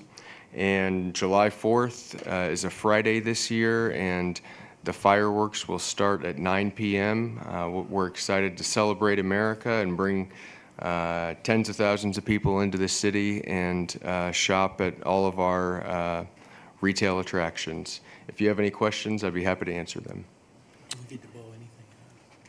Fireworks, yeah.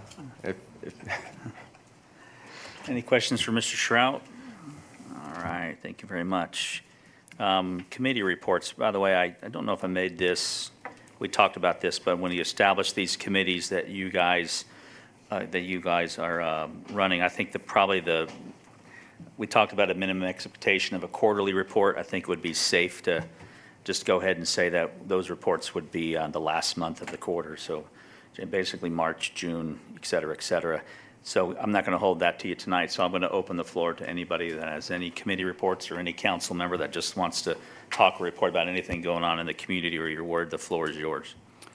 Mayor Box, we Yes, held an Economic Development Committee meeting regarding a property on the Aquarium campus on June 6th. I wasn't here to present the last committee, council meeting, but it went very well moving forward. Very exciting opportunity to begin kind of a long-range plan for the city and on kind of a multimodal transportation system. So it's very exciting and kind of pressing forward on something that's been long ago approved and kind of getting back on track. So Talk about the food hall? Correct. Okay, good deal. So as the food hall project, which was announced on Facebook, I don't know, a decade ago? 4 years ago. Yeah, probably by some entities that really didn't have enough information to be announcing it, but nevertheless, the decision has been made to kind of move that potential project back to the original location between the hotel and the aquarium and to find a way to make that work. So we hope to see some What's exciting rapid about it progress is there. the communication and the willingness between the developer and the city to address some longstanding issues relative to parking, coordinate kind of, like I mentioned, the multimodal transportation system, kind of getting that kicked off is really exciting. And it was, I think we all appreciate the developers' willingness to be flexible and obviously patient in this process. But I think we're really close to moving forward, and I think the aquarium will benefit, I think the city will benefit, and I think the developer will benefit. Yeah, agreed. Thank you, Mr. Short. Anyone else? Yes, Brown? Mr. Mayor, on the INCOG, on the GO plan, Mr. Carr can correct me if I've got this wrong, but our rescheduled date from weather, I believe, is going to be Wednesday, July 2nd. Is that correct? Yeah, so we will have a meeting. We'll get that published out on the website. I think we're going to go from 5:30 to 7. I just want to encourage people to come out for that. Again, there's a number of areas that have been targeted within the city for improvements that will come out of this program, and it's going to help with pedestrian traffic to make areas walking around the city much more safe, so you're not walking in the street if you happen to be out with your animals walking at night or riding your bicycles. So that's coming up. And then also I was invited to participate with the strategic planning session with the Jenks America Museum. They had a very good session on Saturday, some really good language coming out of that. I believe that whatever is develops from that will likely be in Ward 1, so I will keep the council informed. Thank you. Thank you, Mr. Brown. And we have a meeting coming up on June 20th with entities from the city of Tulsa and Bixby, I would imagine, and the Muskogee Nation to start really getting discussions moving on the potential for the low water dam, which you guys know we've been talking about for a very long time. The vice mayor and I will be in attendance, and Mr. Emmons, if you are listening as the chair of the Large Projects Infrastructure Committee, if you could be there as well, it'd be much appreciated. It's June 20th, and we will get an update to the public as soon as we have one available. But obviously that could be one of the most, that could be one of the largest projects the city of Jenks has undertaken in a very, very long time. It's certainly one that completely transforms the city, the landscape, really of all of Tulsa County. So we'll be excited to bring you guys some updates there, hopefully something beyond the technical. Mr. Carr, would you like to comment on that? Yeah, that meeting is being conducted by the engineering firm that is doing the concept plan for the low water dam. The intent is only to do about a 10% design right at this point, and they're going to be putting together enough costs so that everybody will know what the project will be as it moves forward. But nothing has been done really yet. It's kicking off on that day. So given that it's a bunch of engineers in the room, I will not be giving you an update on that meeting. We'll have Mr. Carr do it. Sound good? All right, very well. That's all I have. Last call for council. Mr. Murray? Yes, Public Safety Committee. I visit with the chiefs on occasions when we can. They seem to be happy with things going. I know the police department recently, we passed the contract for the FOP. I think the fire department is still working for their local on their contract, but I do want to reach out and thank Chief Ostrom for having EMSA come in and present it tonight, this information, so it kind of gives the citizens a little info on what's going on and why we have what we have. So thank you. Very well. Thank you, Mr. Murray. If there's nothing else, the time is Mrs. Hilton. I just have a quick question, and you all probably know, is the Go Plan meeting a come and go, or do you sit down and listen for an hour and a half? And the topic was most related to sidewalks and such, most, is that what the prime? Trails, sidewalks, outdoor recreation for the most, okay. Okay. So good things, things that our residents typically want. Thank you.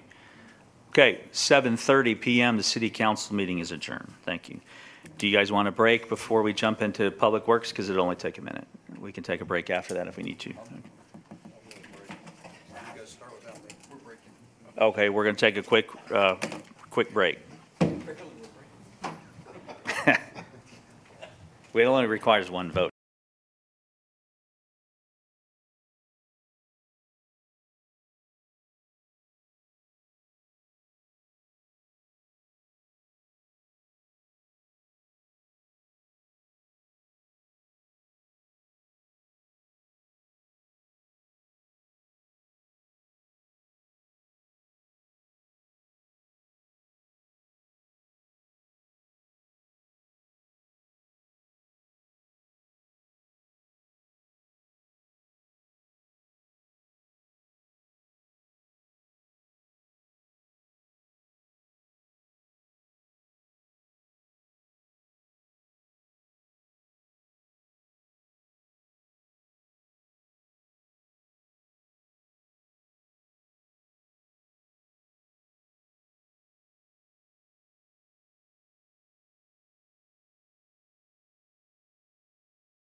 the Jenks Public Works Authority meeting. Mr. Macy.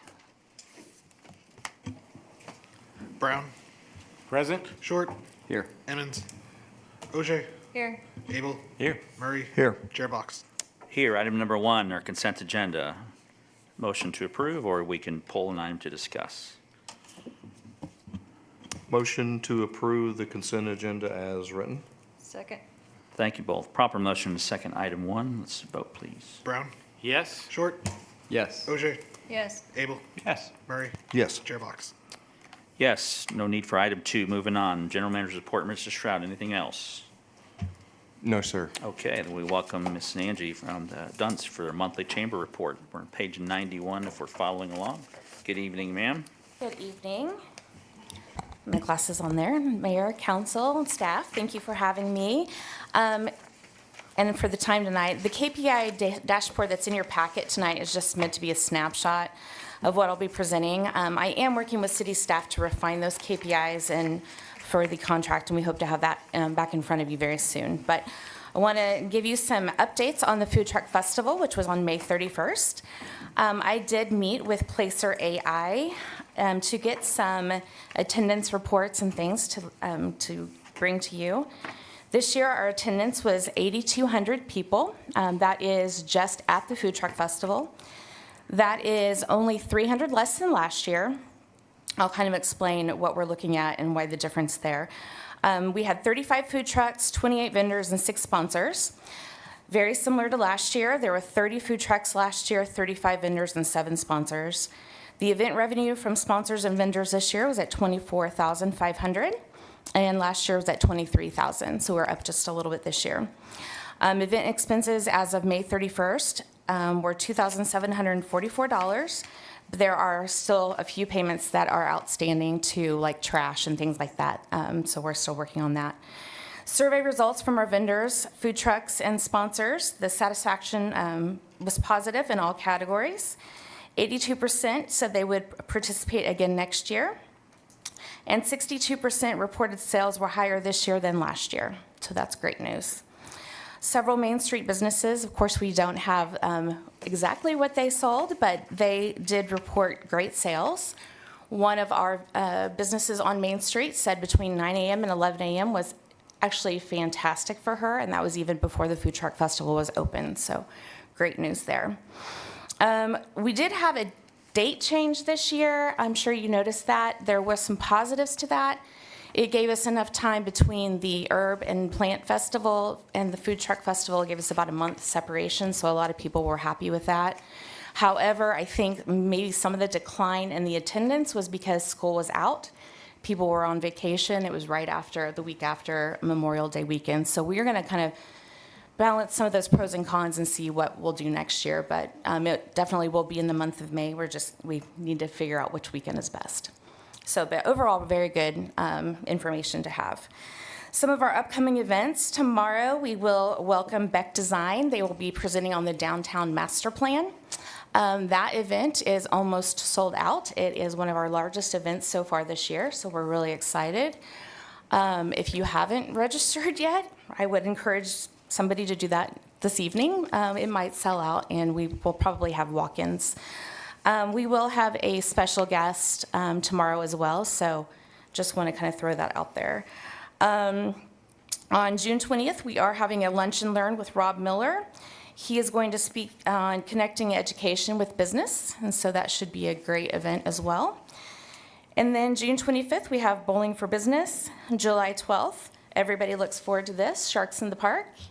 That is, our vendor spots are sold out. It is going to be a full crowd that night, so it's going to be a lot of fun. July 23rd, we get to celebrate a ribbon cutting with Sheila Ann at Patisserie by Sheila Ann, so that's exciting on her new space. And then on August 28th, I know I've talked a lot about this, but it will be our Discover Jenks night with the Tulsa Drillers. I have spoken with Mayor Box. You are warming up, right? You're ready to throw the first pitch. Yep. It'll be a great night. They did send me a prototype of the hats they will be giving out that night, and they will have the Tulsa Drillers logo on the front and then the Discover Jenks logo on the side, so they'll be going out to about 1,000 different people.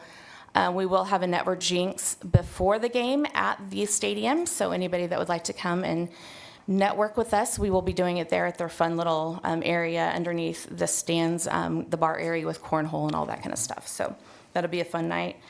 October 3rd, Symphony and Suites, and October 7th is our chamber open. So get your teams together. As far as business connections go, so my chamber staff has been challenged, and we've actually set a goal in our strategic priorities this year that each staff member is to visit at least 2 businesses a week. That is in our goals. And those numbers, that's not just normal chamber business. So that's not me going and talking to somebody about a sponsorship. That's actually me going into a business or my staff going into a business and talking to them about what's happening with their businesses, how the chamber can be more helpful, things like that. So our numbers are a little low for the start of this year, but I think it's because I'm new and we've had some staff changes. We are working on those numbers. But in January, you can see we visited 12 businesses. Keep in mind, again, outside of normal business. February 9, March 11, April 10, and May 19. So you can see May picked up just a little bit there. Our community collaboration, our Leadership Jinx Class 38 registration is now open. We did listen. I want to make a point to let you know that we will be doing this on the second Tuesday, August through April. Graduation will be in May, and it will be from 6 p.m. to 7:30 p.m., so we will be doing an evening class this year. Our intention is that we will bring our leadership class to a city council meeting so they can witness how government acts in progress. We also will be including county government and a few other things I'm really excited about. We are actually giving them the option of attending Day at the Capitol with us as well, to take a bigger contingency, but also to have that state government added into the learning. Discover Jinx, our Discover Jinx Tourism Committee will meet this Thursday. We have a lot of exciting things to talk about. I mentioned the drillers, Sharks in the Park. Our Discover Jinx magazine for 25 and 26 is going to print. It will be going to print hopefully by the end of this week or early next week. We are going to be printing 30,000 copies, which will be distributed in Kansas, Oklahoma, and Arkansas. Those will be in tourism sites and hotels across those states. Our tourism kiosks are almost complete. We will be starting with about 6 or 7 different sites. I've been speaking with them. We will start testing the equipment, making sure it's working, making sure we have the right tablets and things like that before we launch it all over the community. And then we do have radio ads that have started with our food truck festival. We'll be going for Sharks in the Park and all those other events as well. Budget, just a little bit. What you're seeing on the dashboard is very, very, very broad. That is not actual dollars spent. It's what has been spent or committed to just from January to May. I will provide a more detailed budget as we move along this year, but some of the things that that's providing under tourism is the kiosk equipment. There's stands and tablets that are involved. The Discover Jinx magazine printing and distribution. We have to go through a company to get those in the travel centers. And then the Discover Jinx night sponsorship, which is radio ads, TV ads, and the extra sponsorship of the game. And then marketing expenses, I did mention the radio ads, social media boosted posts for our tourism events, and printing such as signage, flyers, things like that we have to have for all of our events. And then under community development, that is registration for some of our Tulsa's future events, some of our Tulsa Regional Chamber luncheons that we attend, which includes State of the Tribal Nation, some of the senators that have visited, things like that, to keep us involved and informed and good partners, as well as the State Chamber Legislative Dinner and Reception, and some of our community development events. Some of those expenses in January that are included in that were from events that happened in the fall, and we were just like December, the Christmas in the Commons, Santa, things like that we were paying for. And then under marketing and social media, I'm really excited about this. These are some really cool statistics that we got, but our chamber newsletter goes out to more than 2,084 business people weekly. Our growth rate this year through May 31st is at 13% growth. Our open rate is at 52%. The industry average for a newsletter is 36%. and our click rate is 2%, with the industry average of being 1%. So we have very good statistics on our newsletter. Our chamber Facebook page is now at 12,682 followers. That's up more than 400 followers since March of this year. And our chamber website, as of just in May, I apologize, just in May was 2,997 views. So almost 3,000 people viewed the chamber website in the month of May. Work in progress is our chamber LinkedIn and Instagram, as well as the Discover Jinx and Elevate Jinx websites. The chamber moved to a new website platform in March, and we are now catching up with the Discover Jinx and Elevate Jinx to bring them onto the same platform, so it's more conducive and easier for us to update instead of going through a third party to do that. This Discover Jinx Facebook page now has 2,200 followers, which is up 200 followers since March. And finally, I just want to point out the retrospect packet, for the month of May. The highest performing social media posts were the Sweet Shots feature, had a reach of 25,242 people. The District Burger feature with a reach of 32,300. That one had 399 likes, 42 comments, and 61 shares. So that's very, very good for our new businesses opening. And then the Jinx Chamber Network Jinx at Los Cabos, the reach on our chamber page was 12,428, and the reach on the city page was 11,029. So our social media is doing quite well. We're gaining a lot of attention and a lot of followers. And that is all I have, unless you have questions.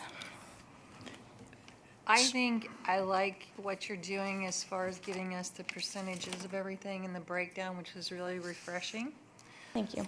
I think the thing that we talked about at our last meeting was a breakdown of your budget. And this is going to need to be expanded. Yes. Yeah, we will have fuller budgets, especially for live-ins and things like that I'll be bringing. Well, I mean, I need to see what $220,000 a year is paying for besides tourism expenses. I mean, I need a breakdown as to what we're talking about individually, where it's going, what we're doing. And when you say you're making, and I'm not criticizing, I'm really not. I appreciate everything you guys do. I really do, because I think you do really good work. It's just that when I'm approving a budget for the Chamber of Commerce, I'd really like to see a budget. Absolutely. Yeah. The other thing is that, how many employees are we talking about that has a goal to visit 2 businesses a week? So right now we have 3 employees. Okay. We are down staff right now. We are working to get another membership engagement staff member who we hope to add. We have an intern this summer who is helping us part-time, and so we hope by the end of the summer we will actually have 4 full-time employees. Okay. So right now we've got 3. Yes. Okay. I just wasn't sure, because I know what our normal staff is, but I wasn't sure kind of where we were. We're down just a little bit right now. Yeah. Okay, I'd make this offer to you, and I don't know what it's like for a chamber member to go out and seek the business, to encourage someone to join the Jinx Chamber of Commerce, but I view that as a sales transaction, at least in my head, which requires an appointment. Maybe you guys are going and talking to a business owner. I would encourage you to keep in top of mind that if I'm available, I'll go with you. Or if it's a business in Ward 1, bring someone from your city government with you. I think that adds some credibility to the appointment. And if it's not me, if I'm a small plumber and I find out that I'm the only plumber, not a member of the chamber, and then you bring the mayor with you, I'm thinking that makes the appointment a little more valuable, and it shows this guy that, the city actually cares and wants my business. And also, I would also think, as salespeople, there's a cost of doing business and acquiring the sale. I don't know if you do this already, but if there's a business in the city of Jinx or nearby Tulsa that's on your prospect list that you really, really want, that's a target opportunity for you, then I would say, let's call the CEO or the operations manager or whoever and say, come to one of our chamber luncheons, reserve one table, you decide, but reserve a table or a number of seats for prospects that you want to come and join the chamber. Look at those luncheons that are particularly of interest, like our downtown master plan is going to be, I think, be well attended. pick the more exciting ones and then use that as a kind of a prospect to come in. And then in that same regard, if you do get those folks coming in, those prospects, have one of us sit with them and let us be ambassadors for the city of Jenks. But if I'm available, especially if it's during lunch or early in the morning, I'll go with you. And I promise I won't say anything unless it's necessary. But, he's lived here a very long time. And he's a great ambassador for the city of Jenks. Adam knows what's going on in the social scene. Everyone's lived here a very, very long time. So we love this city, obviously, but we can help you sell it if you need that help. Just let us know. Thank you, I appreciate Yeah, that. absolutely. And I agree, by the way, to what Donna was saying is wanting more detail. We only want it because people are asking us for it. 100%. And so when our residents say we want detail, we're gonna ask you to provide it. So I agree with her, and we'll give you time to put that together. And if you can come up with something better than a spreadsheet like these guys do, that'd be fantastic. Oh, never mind. She wants a spreadsheet. Give her a spreadsheet. It's in a spreadsheet. Sorry. All right. Any comments, questions for Mrs. Dunce? Just a general Or Angie, question, excuse me. and this might be for the chamber, might even be for council. Has there ever been any discussion about participating in the Tulsa State Fair? It always bothers me when I walk through the IPE and we see Claremore and all of the other municipalities that are promoting. Yeah, we can definitely look into it. I would think, and even partnering with some of the business community, if we've got commercial space that's open for rent, if some of the developers wanted to come in and say, hey, if you're looking for a place to open up a new business, we've got space available. I just think I'd like to see us promote there because there's a lot of traffic that goes through that. Anyway. Absolutely. John wants a free ticket to the fair. That's what I will volunteer if you need people to help work a fair event. I've done it before. Very Last good. call for Angie. All right, thank you, man. Appreciate you. it. Last call for council. Anything else before we adjourn? Very well. The time is 7:47 PM. We are adjourned.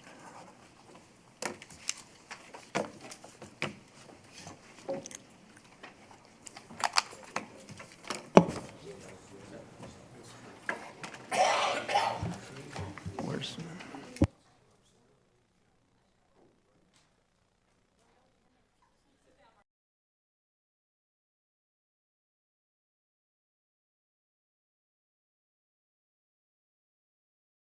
Meeting, Mr. Macy. Brown. Still here? Short. Here. Emmons. Ogier. Here. Abel. Here. Murray. Here. Mayor Box. I'm here. Item number 1, our consent agenda. Request for motion of approval. Motion that we approve the consent agenda as written. Second. Thank you both very much. Let's vote, please. Brown. Yes. Short. Yes. Ogier. Yes. Abel. Yes. Murray. Yes. Mayor Box. Yes, no need for item 2.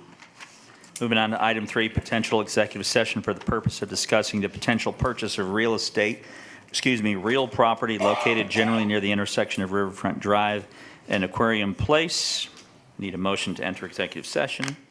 Motion to enter potential executive session. Okay, motion to enter executive session. That'll work. Thank you. Second. Thank you both very much. Proper motion is second. Vote, please. Brown.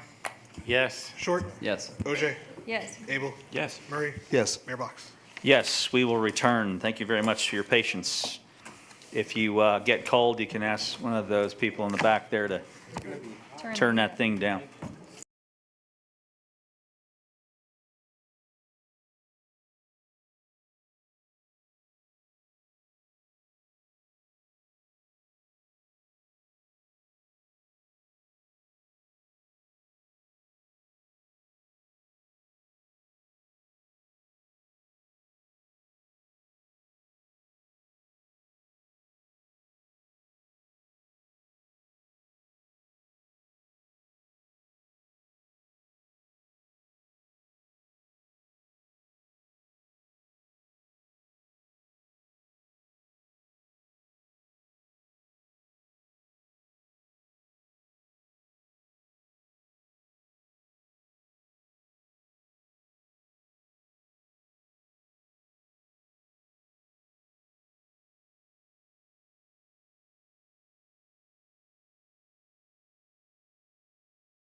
Your patience, the time is 8:37. The city council has returned from executive session.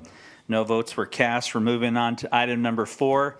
And before we vote on item number 4 is a letter of intent to purchase real property near the intersection of Riverfront Drive and Aquarium Place. We're going to ask our city attorney to give, in layman's terms for our public, what the definition of letter of intent is. And we also want you guys to know that the purpose of doing the letter of intent, this process is in an effort to be as transparent as we can with the public. We did get feedback that when we went through the similar process back when the city purchased the ranch real estate, that process seemed a little bit more rushed, and indeed it was, and for good reason at the time.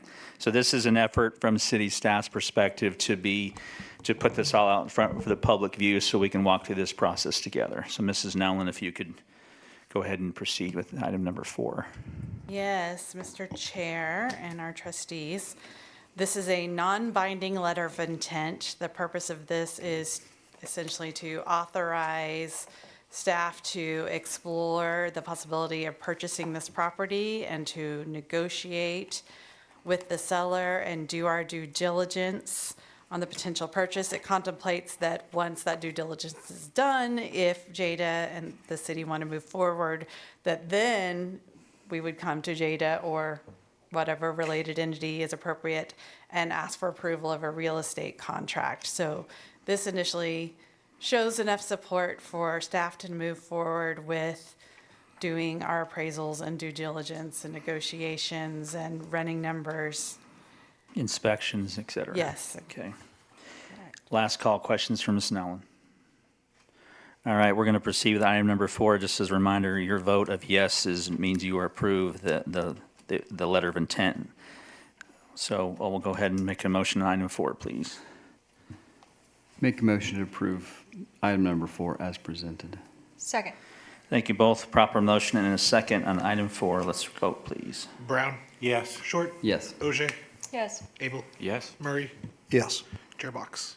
Yes, thank you very much. Last call from council. Questions, comments before we adjourn? Thank you very much. It's 8:40 p.m. We are adjourned. Have a good evening.